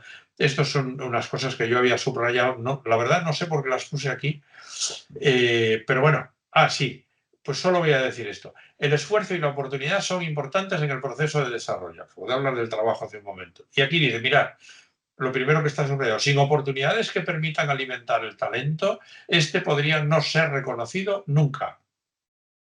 Por lo tanto, en nuestro modelo las oportunidades son uno de los elementos críticos para la transmisión del desarrollo favorable del potencial a la competencia y de esta a la pericia y finalmente a la eminencia. Bueno, en el fondo ya es lo que he dicho. Esto además es uno de los artículos del monográfico ya citado, por lo tanto es muy fácil acceder a él. Bien, esto lo voy a mencionar solo de pasada porque me gustaría que hubiera un espacio para que luego tengamos preguntas o aclaremos lo que sea, ¿no? Este es un modelo desarrollado por ya no diré, es que estaba aquí tratando de mover mi pantallita, es la dotación como desarrollo de la pericia. Es un artículo que también tenéis traducido, es de Robert Stenberg de 2001, ¿no? Y en el fondo, fijaros, solo menciono dos cosas arriba, novato, y el novato lo que tenemos que hacer es convertirlo en experto. Y todo este proceso, porque al final, cuando nosotros estamos tratando de que un niño avance de manera satisfactoria y equilibrada y profunda con la capacidad, en el currículo, bueno, volveremos a este ejemplo, de la biología o de las matemáticas, en el fondo, lo que queremos es que se vaya convirtiendo y se vaya comportando como un experto. Por ejemplo, el modelo de enriquecimiento de Renzulli tipo 3 pretende que los alumnos hagan investigaciones reales sobre problemas reales dirigidos a audiencias reales, es decir, que se comporten como auténticos investigadores. En el fondo, de esto es de lo que se trata. No se trata de, claro, sobre todo si estamos pensando en el talento intelectual en las escuelas, ¿no? Es decir, se trata de que la formación intelectual y a partir de ahí, si puede ser el pensamiento creativo productivo, lleve a las personas a avanzar, ¿verdad? En el conocimiento, en la modificación de las teorías existentes en un campo dado, etcétera, etcétera. Bueno, y aquí tenéis, como digo, está, en fin, toda la cuestión del aprendizaje, el pensamiento crítico creativo, la motivación intrínseca y extrínseca, la metacognición, en fin, todo un montón de elementos que yo voy a resumir en esto, porque no va aquí. Aquí es donde tenéis en este QR, esto os dirige a una entrada del blog donde está traducido el artículo que él escribió sobre esto, ¿no? Pero dice, los individuos más capaces son aquellos que desarrollan la pericia, acabamos de hablar de la pericia en el modelo anterior, fijaros si hay puntos de contacto o no, que desarrollan la pericia a un ritmo más rápido, os dije que tuvierais en cuenta esto de la velocidad, que luego citaré más, o hasta un nivel más avanzado, o a un nivel cualitativamente distinto de los que no son tan capaces. Y seguro que ahora nos están viniendo a la cabeza, efectivamente, esas enormes diferencias cualitativas que a veces encontráis en algunos alumnos en vuestras clases y que os dais cuenta de que aprenden de otra manera, que tienen visiones globales, que tienen, que se plantean preguntas o buscan soluciones a problemas que están mucho más allá de lo que uno pudiera pensar, ¿no? Bueno, otra vez, estos elementos son en gran medida específicos de cada ámbito. El desarrollo de la pericia en un área no lleva al desarrollo de la pericia en otra área. Por eso son tan equivocados en tantas cosas estos modelos que pretenden, sí, esto sí, pero esto no. Y entonces, es decir, que vamos buscando la intersección de tantas condiciones que al final nos quedamos con el conjunto vacío. ¿Sí? Bueno, por tanto, un niño puede tener una gran pericia en un ámbito y no tenerlo en otro. Por eso, que bueno en un ámbito, bueno en todos, es un mito. Simplemente esto no existe. Bien, y luego habla de las destrezas metacognitivas, que son especialmente importantes. Fijaros si cada cosa da para una enciclopedia. Reconocimiento y definición de problemas, formulación de estrategias para su resolución, representación de la información, asignación de recursos, monitorización y evaluación de las, etc. Las personas, cuanto más capaces, más sobresalen en la posesión y uso de estas estrategias. Claro, ¿esto qué quiere decir? Quiere decir que estos elementos tienen mucho que ver con, otra vez, el ecosistema escolar, con el entorno, con la metodología de los profesores, con la concepción del currículo, con los objetivos, con las competencias. Se ve, ¿no? Es decir, que estoy tratando, no es decir, bueno, esto es un desarrollo teórico de unos tipos que se han inventado aquí. No, no, no. Que es que todo esto tiene inmediata relación con la identificación, con la intervención educativa, con el modelo de escuela que estemos diseñando. Todo está relacionado. Bueno, entonces aquí algunas destrezas, porque uno dirá, ¿y destrezas de pensamiento creativo? Crear, descubrir, inventar, imaginar, suponer, hipotetizar. Bueno, esto el profesor lo puede promover o no, lo puede hacer o no.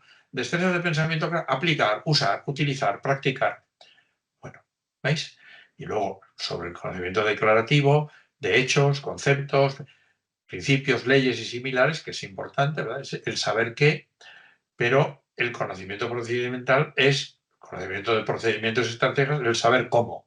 Y esto también se puede potenciar mucho. Probablemente no se potencia si el profesor explica la lección y sale corriendo de clase. Esto no es el tema, ¿no? Ya nos entendemos. Bueno, Por tanto, aquellos que son capaces de combinar los elementos de una forma particularmente efectiva, de modo que avancen más rápidamente hacia la pericia, o a niveles cuantitativamente superiores de pericia, o a formas cuantitativamente mejores de pericia, se les llama dotados, se les llama gifted, se les llama dotados. Pero fijaros que todo esto está hablando de grado, de un cierto grado y de una realidad multidimensional, tanto cognitiva como afectiva, etc.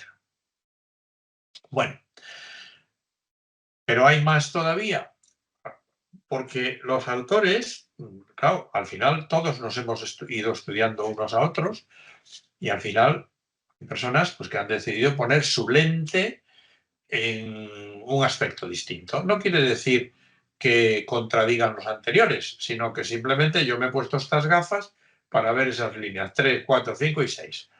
Y Pfeiffer es lo que ha hecho, ¿verdad? No me voy a parar aquí porque le tendréis con vosotros la próxima semana, creo que, bueno, un próximo miércoles. La alta inteligencia, podemos ver la dotación, la capacidad, la alta capacidad como la alta inteligencia o el alto rendimiento o el potencial para rendir de modo excelente.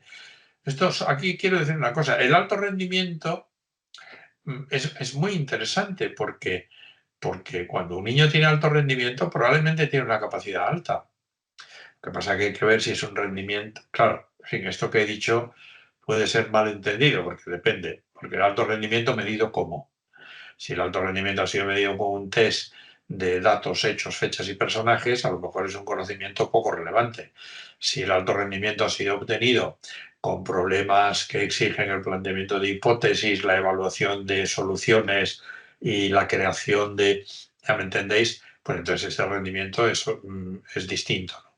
Pero quiero decir que muchas veces estamos buscando herramientas sofisticadas para medir esto, lo otro, de más allá, y perdemos algo muy sencillo que tenemos siempre en la mano, que es en el próximo control que pongas a tus alumnos, ¿por qué no haces una pregunta de alto nivel? Aunque sepas que ninguno la va a responder, porque a lo mejor alguno la responde y te sorprendes.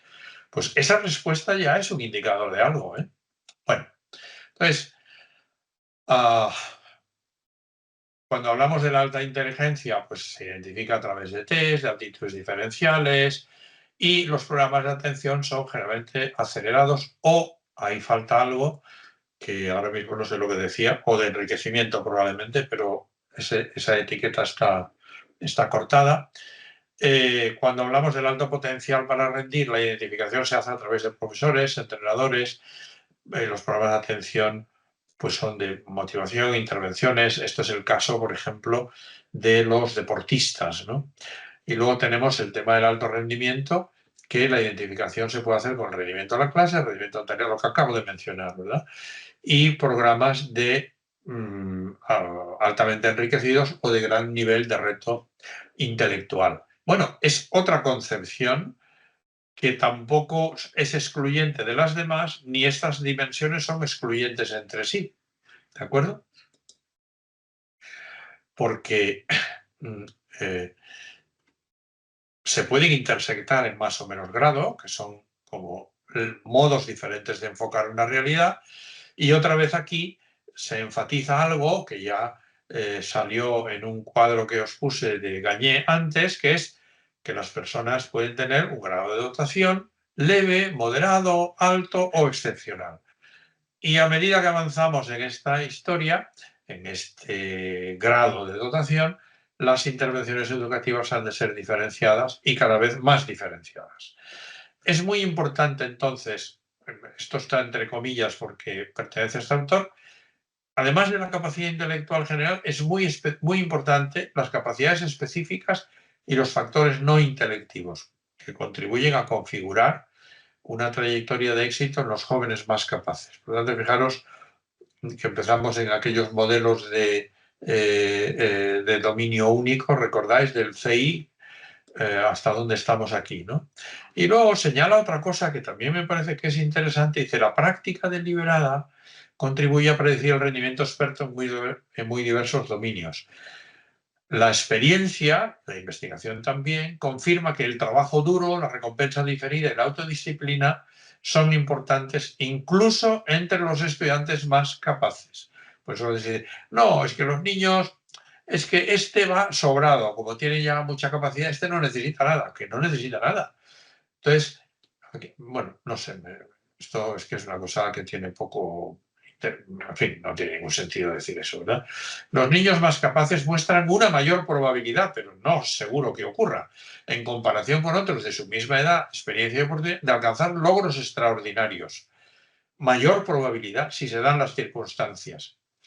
Por tanto, esto me lo salto ahora porque es lo mismo, es la evidencia de potencial, la sed de sobresalir, etcétera. Son las tres lentes escrito de otra manera, ¿no? Bien. Y luego es interesante considerar aquí, vinculado con este modelo, tres mitos de los que habla este autor, que la dotación es algo real, la giftedness es un constructo social, es el nombre que le damos a personas que destacan en determinado tipo de capacidades, ¿verdad? El segundo mito es que una vez que ha sido identificado, bueno, el tercero, lo serás para siempre, con lo cual quiere decir que las capacidades de un niño que hayamos detectado, las necesidades educativas de un niño que hayamos detectado a los 8 años ya van a ser las mismas siempre. No, la capacidad, las capacidades, las circunstancias de las personas hay que evaluarlas y reevaluarlas de manera permanente. Cada 2-3 años, recomiendan la mayor parte de los autores. Y luego el mito de que tener un alto cociente intelectual es ser, cuando sabemos que esto no es así. Bueno, esto también lo tenéis desarrollado si cogéis ese código QR y podéis ir al sitio donde está. También está en el libro, pero bueno, yo creo que esto está muy claro. Luego quería mencionar, ya casi para ir terminando, el modelo de Stanley, que es el modelo del desarrollo del talento. Este modelo, voy a decir solo 2 o 3 cosas. Este es el modelo en el que se apoya el CTI. Yo he trabajado mucho este modelo porque durante 10 años CTI funcionó también en España. Yo he estado trabajando con Stanley y con la gente de Johns Hopkins durante años en Estados Unidos. Y este es un modelo que se mueve en 2 frentes, identificación e intervención por un lado e investigación por el otro. Han planteado un estudio longitudinal que terminó en el año 22. Un estudio longitudinal a 50 años. Por tanto, cuando tú aportas datos de este calibre y otro dice, bueno, no, es que yo opino, mira, los datos de investigación se contrastan solo con datos de investigación, no con opiniones más o menos estrambóticas que las personas podamos tener. Investigación con investigación. Bueno, este es un modelo en el que me podría extender mucho porque escribí mucho sobre ello. De hecho, hay un libro que se llama El desarrollo del talento, la aceleración como estrategia educativa, que está en PDF. Yo creo que se accede desde... Hay una entrada en mi blog que se titula ¿Qué sabes sobre el talento? O algo así. Te regalo un libro. Tú escribe en Google, te regalo un libro, Tourón, y llegarás ahí probablemente. Y entonces, ese libro que publiqué con otra persona en el año 2003, está todo él organizado, son 600 páginas, no sé cuánto, está organizado en torno a este modelo, digo. Quiero decir, porque quiero señalar con esto que hay mucha historia. Y hay un vídeo que yo subtitulé en castellano, que se llama el vídeo original, que lo han hecho en Vanderbilt, que es donde se sigue ahora el SMPY, que es el acrónimo de este modelo, de Quick Learners, High Achievers, es decir, aprendizajes rápidos, personas que rinden alto, muy alto, ¿no? El estudio de los jóvenes con precocidad matemática, otra vez sale aquí el término precocidad. Y esto, tenéis mucha literatura, hay un monográfico que va a salir ahora, no, perdón, que va a salir en la siguiente diapositiva, me parece, no, que va a salir ahora, se publicó en 2005 creo, ¿no? No, simplemente tomaba esta frase aquí de Stanley que dice, al principio estaba yo un poco dudoso y quizá, pues, reticente, ¿no? Y lento para implicarme en este asunto, porque vino una profesora de una escuela de Towson con un niño que se llamaba Joseph Louis Bates y le dijo, por favor, evalúe a este niño, porque este niño hace unas cosas que están muy por encima de su grupo. Pero no, porque no puedo. Bueno, total, que lo evalúa, le pide ayuda a otros colegas. Stanley ya era un psicólogo muy famoso entonces y encuentra que el niño tiene unas capacidades destacadísimas y deciden ofrecerle oportunidades educativas hasta entonces impensadas en los Estados Unidos. Estamos hablando de los años 70. Entre ellas consigue que unos profesores suyos de la Universidad de Johns Hopkins le den clase a este niño, le den clase de matemáticas. Bueno, total, acaba matriculándose y termina la carrera en Ciencias de la Computación a los 17 años. Bien, esta es un poco la historia contada así a machamartillo. Pero entonces Stanley dice, bueno, pero si hay uno, habrá más. Unos padres se enteran de lo que había pasado con este chico, vienen, oiga, pues nosotros creemos, y entonces ve que efectivamente este segundo niño todavía tiene más capacidad, pero tenía algunos desajustes sociales y emocionales que requerían otras atenciones, en fin. Y lo que ocurre, que esto es una cosa muy interesante, dice, bueno, pero si hay uno, si hay dos, habrá más. Entonces decide presentar un pequeño proyecto de investigación que me dice, lo escribí así rápidamente, y la Fundación Spencer, que se acababa de crear en Chicago en aquellos años, le concede una ayuda de $200.000, de aquellos en el año 70, imaginaros, 70 o 72. Y entonces ya comienza un proceso de identificación sistemática que se repite todos los años y ahora actualmente pues CTI evalúa aproximadamente unos 100.000 niños cada año y promueve programas educativos para aproximadamente 10 o 11.000 niños todos los años. Hay que decir que este es un modelo de identificación muy selectivo, no voy a entrar ahora en muchos detalles. Bueno, no voy a entrar en detalles directamente porque es un modelo sobre todo de identificación, pero quiero decir que es un modelo complementario de la escuela. Stanley nunca trató de diseñar un modelo que compitiese con la escuela, sino que la complementase. Pues es muy interesante. Pero desarrollaron algunas estrategias educativas que merecen toda atención. Cuando alguien te dice Stanley, ¿pero quién era Stanley? Pues mira, Stanley era un hombre del que, como dice ahí Cronbach, que es uno de los padres de la medida en educación, dice, dentro de 100 años, cuando se escriba la historia de la educación, Louis Terman y Julian Stanley son los dos nombres que serán recordados. Bueno, pues no es precisamente una persona del montón, ¿verdad? Bueno, si alguien tiene interés en este modelo, después de haber leído algunas de las cosas que he sugerido, se puede venir aquí. Esta es una página de Vanderbilt donde está ahora dirigido por Camila Bembo y David Dubinsky. Mucha de la literatura está a golpe de clic, eso que veis todo por ahí en azul, haces clic y te bajas el PDF, o sea que está todo disponible para cualquiera que quiera leer y verlo a fondo.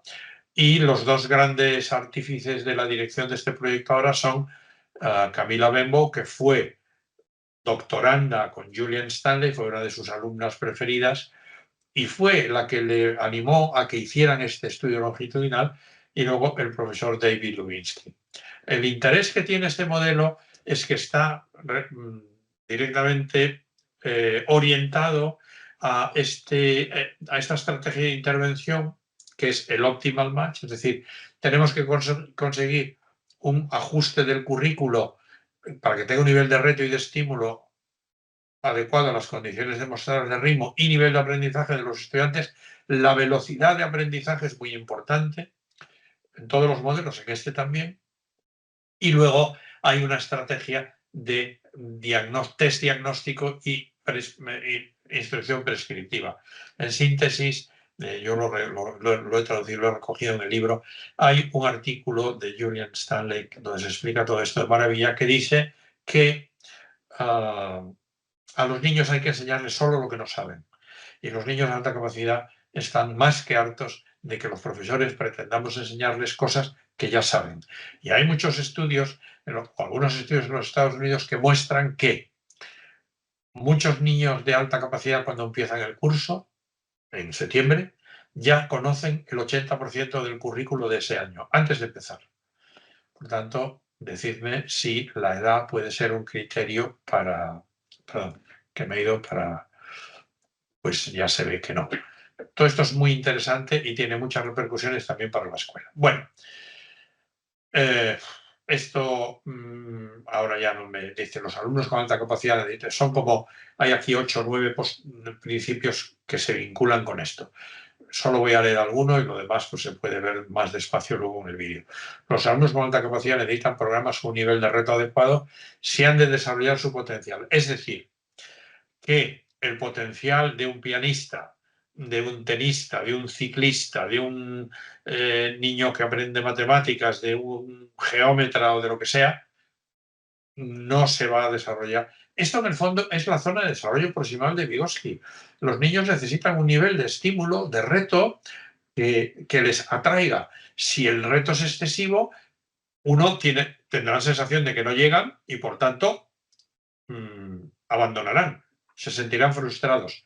Pero si el nivel está muy por debajo de lo que ellos son capaces de hacer, viene esta expresión, bah, eso está chupado. Otra vez lo mismo, pero si eso ya me lo sé. Hay que evitar ambos extremos, ¿verdad?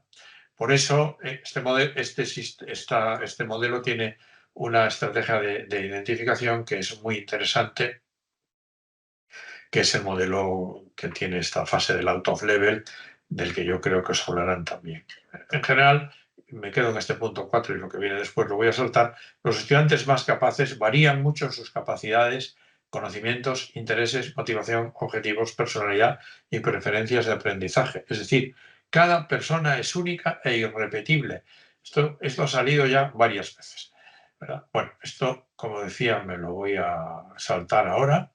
Y esto también,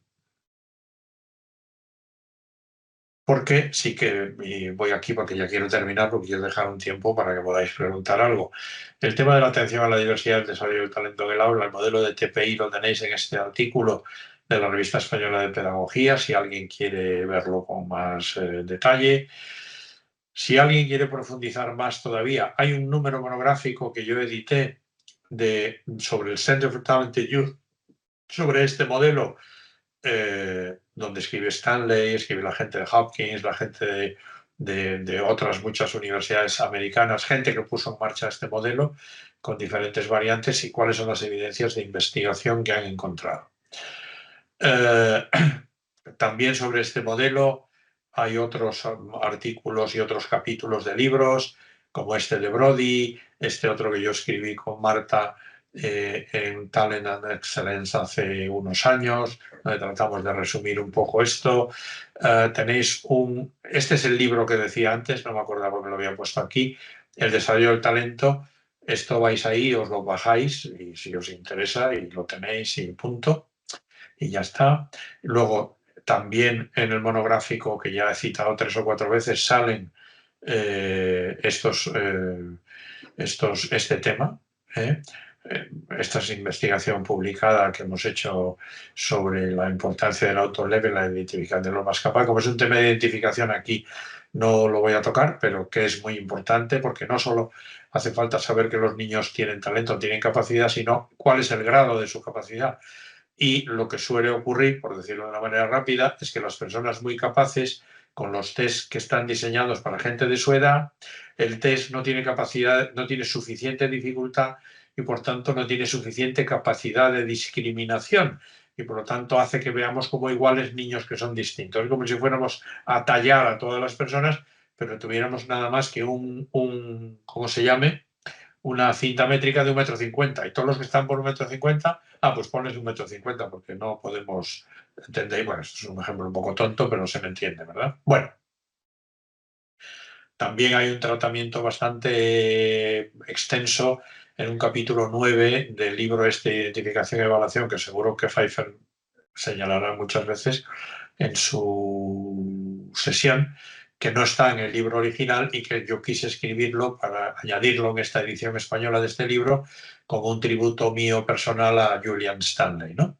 Bueno, pues yo creo que lo voy a dejar aquí porque, en fin, podríamos seguir avanzando, pero pero yo creo que es mejor esto dejarlo ya para que haya preguntas o alguna cosa que se pueda aclarar, porque, en fin, esto ha sido demasiado largo.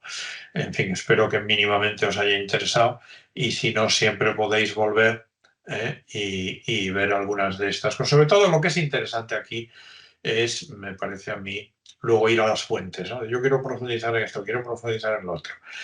Si tuviera que hacer una síntesis que viene probablemente en alguna diapositiva posterior, eh, esperar un segundo que mientras lo digo, a lo mejor la encuentro. Y bueno, lo que se ve es que no estamos, lo voy a leer porque lo tengo aquí delante, dice, los talentos emergen y crecen evolutivamente. Y para algunos no llegan a emerger porque no se produce una adecuada estimulación en la escuela y la familia. Es imperativo que todos los que trabajan con jóvenes vean, con niños y jóvenes, vean los talentos y potencialidades como algo educable y emergente y no como algo fijo. Por tanto, capacidad y talento son los términos más útiles para la planificación educativa. Potencial no significa necesariamente rendimiento. Precisan ayudas específicas para su desarrollo. La capacidad solo se transformará en talento con trabajo y con las medidas educativas adecuadas. Y, como decía antes, el talento que no se cultiva, pues se pierde. Tenéis multitud de fuentes a las que podéis acudir para ampliar, para, en fin, lo que sea. Yo hice mi propia síntesis en el libro que ya mencioné, que no lo voy a mencionar más veces, pero es que me costó bastante. Entonces, cuando lo veo aquí, digo, caramba, pues esto. Y creo que puede ser útil, ¿no? Sobre todo porque, digamos, hay una visión ponderada y crítica de los diferentes elementos.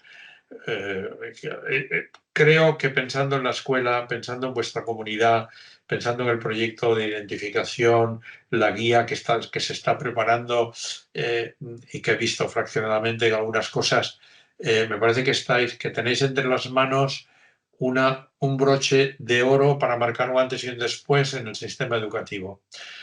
Porque no es una cuestión baladí. El desarrollo social y sobre todo el bienestar emocional e intelectual de las personas depende de que los profesores veamos a cada alumno como una realidad única que necesita nuestra ayuda. Bueno, este es el mensaje.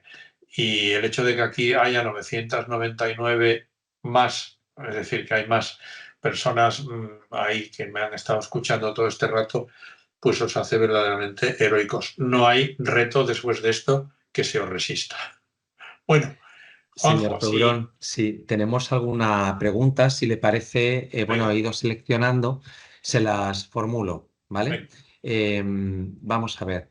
La primera la formulaba Silvia Riaguas y dice, bueno, si luego se le pueden hacer preguntas al señor Tourón, me gustaría poder preguntarle si es posible que, a pesar de no mostrar precocidad en el desarrollo del lenguaje, es posible que un alumno con altas capacidades tenga un desarrollo tardío del lenguaje que no vaya asociado a algún problema. Sí, por supuesto. Hay incluso una cosa muy interesante que es lo que llaman los ingleses llaman late bloomers. Es decir, el bloom es el florecimiento, ¿no? Los late bloomers son las personas que florecen tardíamente. Yo creo que cuando nos movemos en el campo de la educación, dice, ¿es común que los niños de alta capacidad tengan un desarrollo muy precoz del lenguaje? Sí. ¿Puede no tenerlo? También. Yo diría que hay que tener una apertura muy grande. Tenemos que ver a los alumnos con otras gafas y sobre todo con gafas de colores diferentes para cada persona. Es perfectamente posible que la evolución incluso hay niños que pueden presentar serios problemas de aprendizaje. Hay casos, se citan casos como Einstein, por ejemplo, que fue fatal. Steven Spielberg fue un estudiante nefasto. Es decir, hay por ahí 1000 ejemplos de gentes que han tenido dificultades de aprendizaje o que su capacidad se ha mezclado con trastornos y por tanto estamos ante casos de doble excepcionalidad o más. estemos abiertos, tengamos una amplitud grande a la hora de contemplar las situaciones y sobre todo, y esto se verá muy mejorado cuando no tengamos la idea de que vamos a ver quiénes son y quiénes no son, sino que estamos viendo a cada alumno en su circunstancia concreta cada día. Porque ese mismo niño, a lo mejor mañana, si sus padres tienen un problema, ya no está igual en la escuela. O si resulta que tiene un problema de bullying, ya no está igual en la escuela. O si ha tenido una desgracia familiar porque su abuelo se ha muerto. ¿Entendéis lo que quiero decir? Las circunstancias de las personas son muy diversas y tenemos que estar siempre abiertos y siempre, aquí podríamos aplicar aquel principio del derecho, in dubio pro reo. Es decir, siempre, en caso de duda, apostar por el alumno. Siempre apostar por el alumno. Y además es que no pasa nada, porque como no se trata de decir quién es y quién no es y poner un letrero, pues niño, si esta cosa que yo he programado aquí para tu atención no te va bien, pues lo dejamos. Y si ahora estás en este programa y este programa no está adecuado a ti, pues lo dejamos. O a lo mejor está adecuado hoy y no está dentro de 6 meses porque tus intereses han cambiado. Que es lo mismo que nos pasa a los adultos. Los adultos no siempre estamos interesados con la misma intensidad en las mismas cosas. Bueno, voy a tratar de ser breve porque si no... Más. Le formulo otra pregunta. Dice un participante, muchas veces el alumnado con altas capacidades muestra conductas disruptivas y no plasma en tareas clásicas todo su potencial. Esto dificulta hacer entender a compañeros y compañeras que ese alumno o alumna tiene un potencial maravilloso. ¿Qué consejo me daría para abrir los ojos y mentes? Te voy a responder con un ejemplo. Nosotros, cuando empezamos a hacer los campus, no es una cosa de la escuela, por tanto voy a responder como analógicamente. Empezamos a hacer los programas de CTI y entonces hicimos el primer programa, estábamos francamente muy expectantes, no sabíamos si esto iba a funcionar o no iba a funcionar, qué va a pasar con estos niños, diseñamos un poco, digamos, hicimos una traslación del modelo americano a España y dijimos, a ver. Y unos padres, recuerdo, de una comunidad concreta, trajeron a 2 niñas, hermanas, y dijeron, bueno, y cuando se despidieron, dijeron, bueno, dentro de unos días ya volveremos. ¿Cómo? Sí, volveremos a buscarlas, porque siempre las hemos llevado a docenas de campamentos y siempre a los 3 o 4 días nos llaman porque dicen que no aguantan.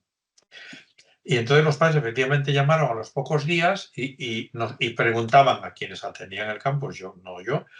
Oye, ¿qué pasa con mi hija fulanita? Que es que quiero hablar con ella por teléfono y no consigo. Y cuando consigo, me habla con 4 monosílabos y me dice, bueno, me voy que tengo no sé qué, o que tengo que ir al proyecto de no sé cuál. Entonces, dice, ¿qué habéis hecho? Digo, no hemos hecho nada. Nosotros es que no sabemos hacer nada. Lo único que hicimos fue ponerles delante un programa atractivo. A los niños que les gustaba la programación en lenguaje C o COBOL o lo que fuera, pues tenían un programa en el que tenían que diseñar un proyecto de no sé qué. Y todos sus problemas, no digo, esto no exime de que pueda haber a veces problemas que necesiten un tratamiento psicoterapéutico, incluso lo que fuera, ¿no? Pero la mayor parte de los problemas se disuelven. Entonces, cuando nosotros a los niños les damos... Entonces, yo te diría, muestra un caso de éxito. Si no se quieren fiar de casos de éxito que están descritos en la literatura hasta el aburrimiento, tú muéstrale, mira, yo a este niño le propuse que hiciera, o le dije, ¿qué proyecto te gustaría hacer? Ah, pues me gustaría hacer un proyecto sobre el reciclaje del vidrio. Porque eso bueno, como un niño de 9 años, yo recuerdo una ocasión en un congreso en Mendoza, en Argentina, no sé qué cosa me acuerdo ahora, había un niño que se llamaba Lucas, que era un niño albino, que tenía una gorra así, porque claro, no le podía dar la luz. Y entonces le digo, Lucas, ¿y tú qué estudias? Dice, pues yo estudio los peces, estudio el tiburón, el pulpo. Le digo, hombre, pero el pulpo no es un pez. Me dice, no, ya sé que el pulpo es un molusco, pero es que también... Y digo, ¿y solo esto te dedicas solo a cosas de biología? Me dice, no, también estoy estudiando al general San Martín. General San Martín, el gran libertador, ya sabéis, todo la historia de Chile, Argentina, etc. Y me dice el chaval, porque comprenderá usted que un hombre tan excepcional ocurre raras veces. Pero tipo que a los 6 o 7 años que tenía te dice semejante cosa, pues, pues ya está respondido. Es decir, dale la oportunidad. ¿Quiere estudiar al General San Martín? Que lo estudie. Que lo estudie. Si lo importante es que no matemos su afán de saber. Tampoco la educación de los niños, la educación de los niños, como de cualquier persona, lo que busca es su felicidad y su desarrollo óptimo, y luego que lleguen tan lejos como puedan. No necesitamos cerebritos que conozcan la lista de los reyes godos o de todos los nombres de los dinosaurios, eso no va a ninguna parte. Diría Rensuli, no necesitamos aprendices de lecciones, lo que queremos son pensadores creativos y productivos, porque esos son los que van a modificar el estado de la...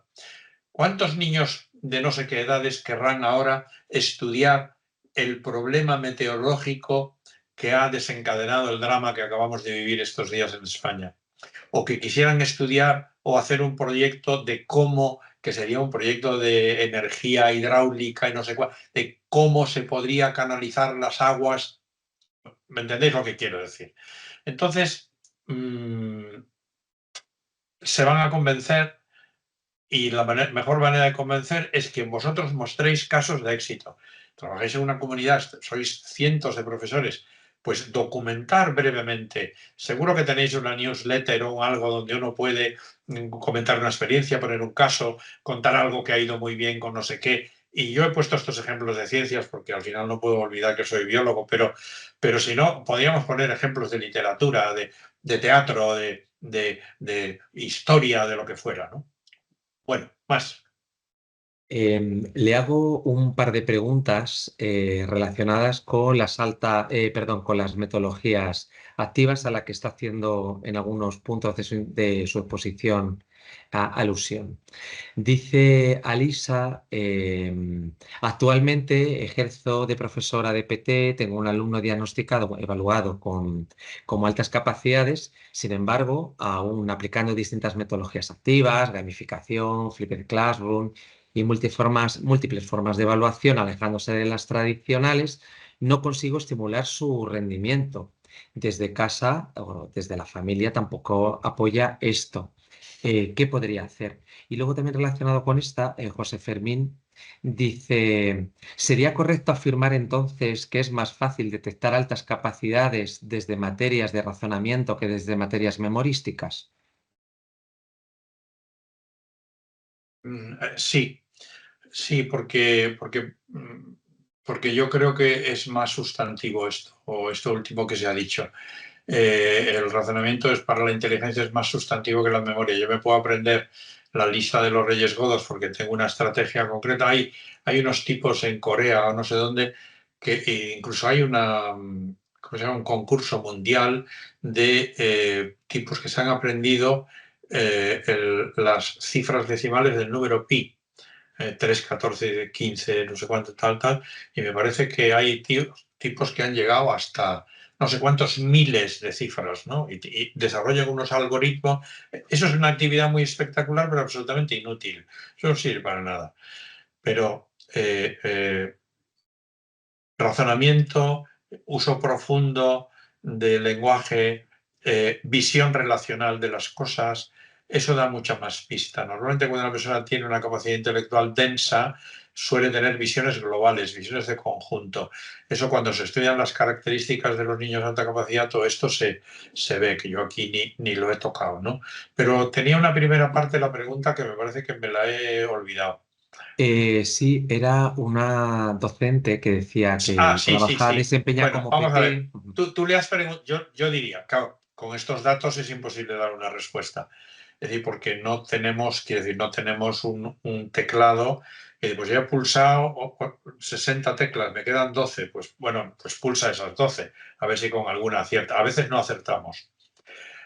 A veces lo que habría que buscar, yo haría dos cosas. Uno, conocer muy bien ese alumno y su entorno, porque a lo mejor en su entorno hay algún problema que no hemos detectado y eso es lo que lo tiene bloqueado, afectivamente, intelectualmente, no lo sabemos. Dos, has probado a preguntarle qué te gustaría hacer, qué quieres hacer, porque casi siempre a los alumnos les proponemos nosotros lo que, oye, ¿por qué no haces este proyecto? Por ejemplo, que supongo que Marta os hablará de esto, Rensuri Learning System, una de las cosas que tienen los proyectos de investigación, es enriquecimiento tipo 3, lo que se hace es que el alumno es el que propone el proyecto. ¿A ti qué te gustaría hacer? Hombre, a mí me gustaría estudiar el tipo de, lo que sea, de Bruce Springsteen. Y eso, tú dirás, ¿eso qué tiene que ver con el currículo? No, no importa. Lo que importa es que tú enganches, porque a lo mejor al niño tú le propusiste un problema de investigación sobre la rana bermeja y la rana bermeja no le interesa. Pero resulta que en una salida al campo descubriste que a este chavalillo o niña lo que le gustaba o lo que parece que le atraía mucho era la fotografía. Y entonces resulta que no es la rana bermeja donde lo tienes que implicar, sino en la fotografía. Y a lo mejor hay otro proyecto en la escuela sobre no sé qué, donde el papel de un fotógrafo o fotógrafa es decir, hay que ir buscando cosas como en la educación familiar. Yo tengo muchos hijos y muchos nietos y cada uno es de su... No, cada uno es de su padre, no, son todos del mismo padre y la misma madre. Pero lo que va a decir una cosa rara, pero los hijos por lo menos son de su padre y su madre, y los demás cada uno de su esto. Pero no, lo que quiero decir es que cada uno es y hay niños que a veces están bloqueados porque tienen una situación familiar concreta, o porque tienen un problema con un hermano, o porque su mejor amigo no sé qué, o porque la otra le traicionó con la amiga no sé. Yo diría que una cosa muy interesante, y esto tiene que ver, digamos, con la identificación en sentido muy amplio, es utilizar los cuestionarios, por ejemplo, los cuestionarios de Rogers, que los tenéis además en AbilMind, están abiertos, yo los he hecho y están abiertos ahí, donde no solamente hay elementos para que los profesores diagnostiquen el potencial, sino también para que los alumnos respondan y digan qué les gustaría aprender, cómo quieren aprender, qué cosas querrían hacer. Y es lo mismo que ocurre, por ejemplo, si no preguntarle a Marta en su sesión sobre los cuestionarios de Pfeiffer, los GRS2, que los acaba de validar Marta en su tesis doctoral en España, que son también cuestionarios que están orientados a los padres y en este caso padres y profesores, pero los de Rogers, que los tenéis ya y están en castellano, y es clic, clic, clic, y le oye, o el caso de Rensuri Learning, que lo primero que tiene, fíjate, es muy curioso, es una cosa que se llama profiler, es decir, un perfilador. Y ahí en el perfilador, ¿qué se buscan? Los puntos fuertes y los puntos débiles. Lo que los niños quieren, lo que les gusta, sus preferencias. Bueno, y ahora me podrías decir, pues mira, yo resulta que este no tiene ningún interés. Bueno, pues a lo mejor, con paciencia, hay que ponerlo, llevarlo contigo un día a la biblioteca y decirle, oye, a ver, ¿me podrías ayudar a no sé qué? O tener la perspicacia de dejar encima de una mesa un libro que a lo mejor le atrae. Es decir, buscar centros de interés. Y a veces de un pequeño hilo acabamos haciendo un gran ovillo. Pero nada es fácil, ¿eh? No hay recetas en ninguna parte. Esto es lo que se me ocurre así a bote pronto. Muy bien. Ya no le robo más minutos. No, tranquilo. Una última pregunta y bueno, ya doy unas indicaciones. Ahora compartiré el código QR de la asistencia. Disculpad estos minutos de más, pero tranquilos que vais a tener margen.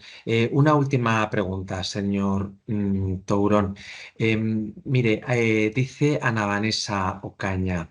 ¿Cree que las inteligencias artificiales e ingeniería de datos nos van a ayudar a detectar las altas capacidades? Pues, pues no lo sé, pero probablemente sí. Probablemente. Yo estoy seguro de que, las... De hecho, hay una cosa graciosa en el libro, porque hay un momento cuando lo estoy escribiendo que digo, bueno, yo no sé qué pensáis, porque me dirijo a los profesores, a vosotros, no sé qué pensáis. Y entonces digo, acabo de preguntarle a ChatGPT que me dé 10 razones por las que se debe utilizar la tecnología en la enseñanza y 10 por las que no. Y eso que me contestó ChatGPT lo cogí, lo copié y lo pegué en el libro. Y después digo, ahora después de leer esto, vosotros diréis. Yo creo que sí. Yo creo que sí, porque la inteligencia artificial va a producir una gran revolución en la educación. No sé decir de qué calibre porque es un asunto que a mí ya me pilla de salida y aunque voy un poco leyendo cosas, no estoy estudiándolo muy a fondo. Uso ChatGPT con una relativa frecuencia. Hay otras opciones, pero iba a decir algo que se me ha ido. Sí, sí. Bueno, tan es así que en el capítulo 13 del libro hablo de Khan Academy, que es una plataforma sensacional que si no conocéis os invito a que conozcáis. Pues Khan Academy ha incorporado la inteligencia artificial a una parte de su sistema que se llama Khan Amigo y es un motor de inteligencia artificial que hace de tutor del alumno. Y cuando el alumno está aprendiendo y el alumno pretende saltarse un paso o no quiere esforzarse y busca la solución por caminos no adecuados, el sistema interactúa con él para decir, no vayamos tan rápido. Oye, ¿por qué no pruebas? ¿Qué te parece si despejamos primero X? Oye, ¿por qué no hacemos? Es decir, la inteligencia artificial no es... Esto es como decir, bueno, y realmente la tecnología digital va a estar presente en la educación o no. Pues que eso es como querer ponerle puertas al campo. Pues claro que sí. Y yo creo que nos ayudará, pero claro, también nos va a plantear un reto muy grande, que es enseñar a las personas a tener una capacidad crítica y una visión muy aguda para saber detectar lo que la inteligencia artificial nos va a decir, lo leía, me parece, esta mañana, ha habido una revolución muy grande que es la revolución de la tecnología, los móviles, el aprendizaje móvil, etcétera, etcétera, que era digamos, una ingeniería de datos y de computación, básicamente. Y el artículo decía, pero ahora, con la inteligencia artificial, lo que estamos o vamos a asistir es a unas máquinas, no ya que calculan, que por supuesto, sino unas máquinas que están tratando de simular el cerebro humano. Por tanto, yo creo que sí, no sé decirte de qué manera, pero probablemente no sería difícil diseñar algún tipo de algoritmo que tuviese una interacción intelectual profunda con un alumno que permitiese luego evaluar sus respuestas y ver cuál es el grado de excepcionalidad, cuál es el grado de originalidad, etcétera, ¿no? Que sería una manera también de evaluar la creatividad en ese sentido. O sea que yo creo que sí. No sé todavía cómo, pero no tengo ninguna duda. Sí, queda por desarrollar todavía.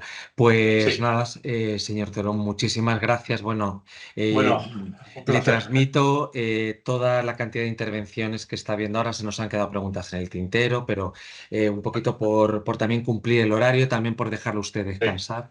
Pero bueno, sí que le transmito la cantidad de agradecimientos que ahora mismo de todos los asistentes. Hemos tenido picos verdaderamente elevados de participantes, en torno a 1060 participantes, o sea que ha suscitado y un pico sostenido en el tiempo.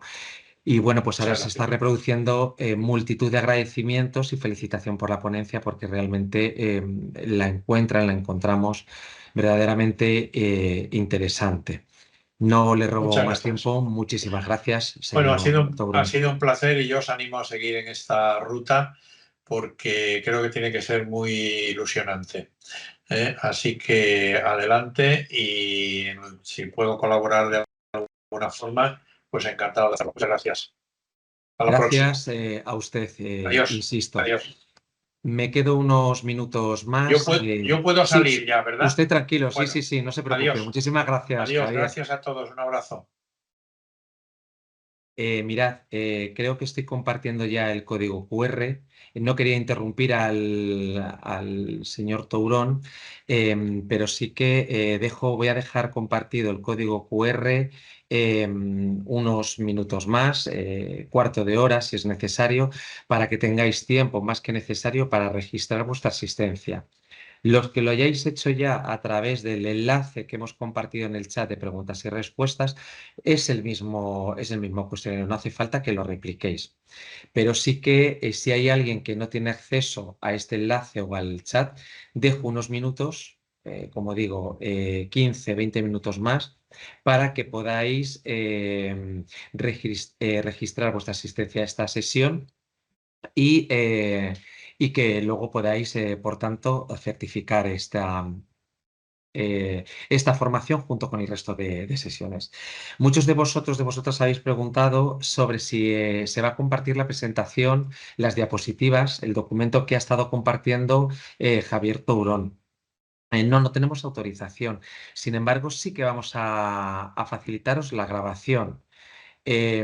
Estabais preguntando sobre libros que había mencionado, sobre un código QR que ha aparecido en una determinada que sí lo podía volver a replicar. Como esta grabación se va a compartir con todos vosotros, vais a tener tiempo más que suficiente para volver a escuchar a Javier Tourón y para hacer aquellas capturas o tomar aquellas notas que consideréis oportunas.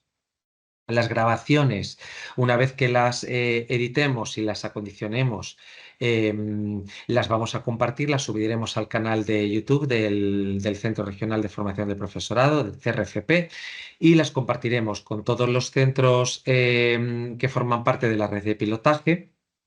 Y cuando tengamos el enlace de la lista de reproducción, igualmente os la mandaré a cada uno a vuestros correos de Edu Castilla-La Mancha.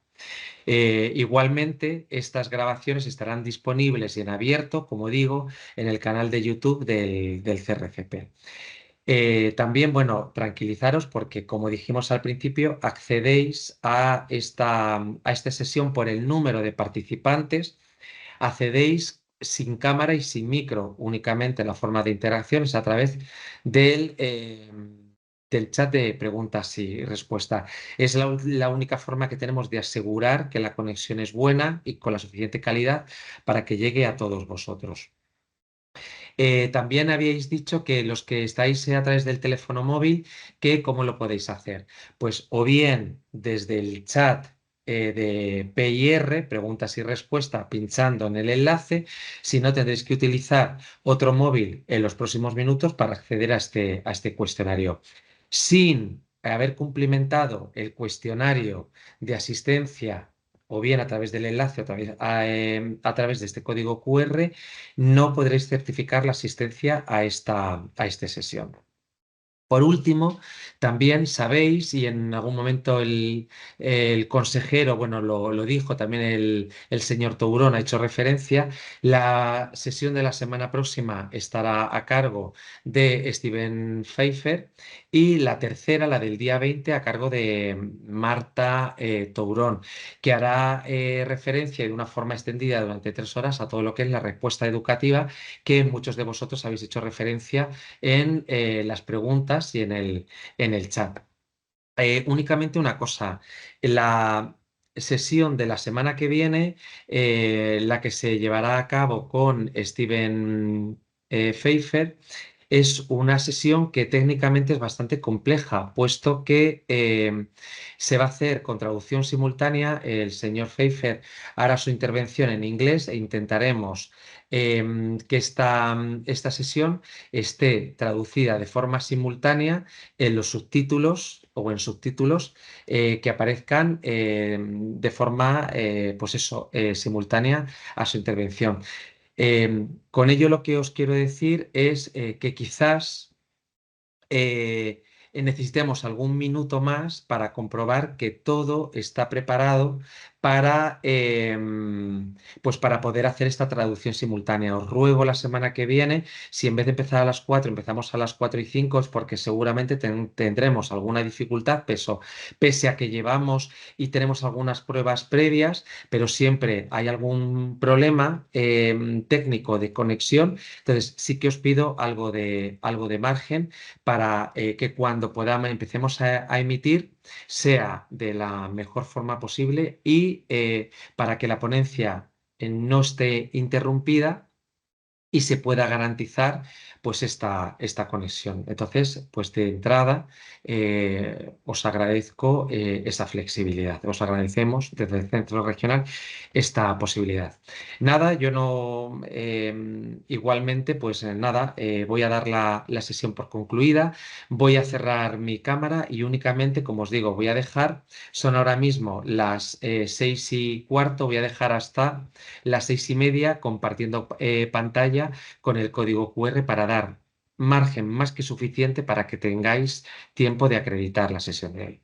Muchísimas gracias de verdad por todo el interés que ha suscitado esta formación, por la participación y nada, nos vemos el miércoles de la semana que viene, miércoles 13 a la misma hora, a las 4. Gracias y buena semana hasta la semana que viene.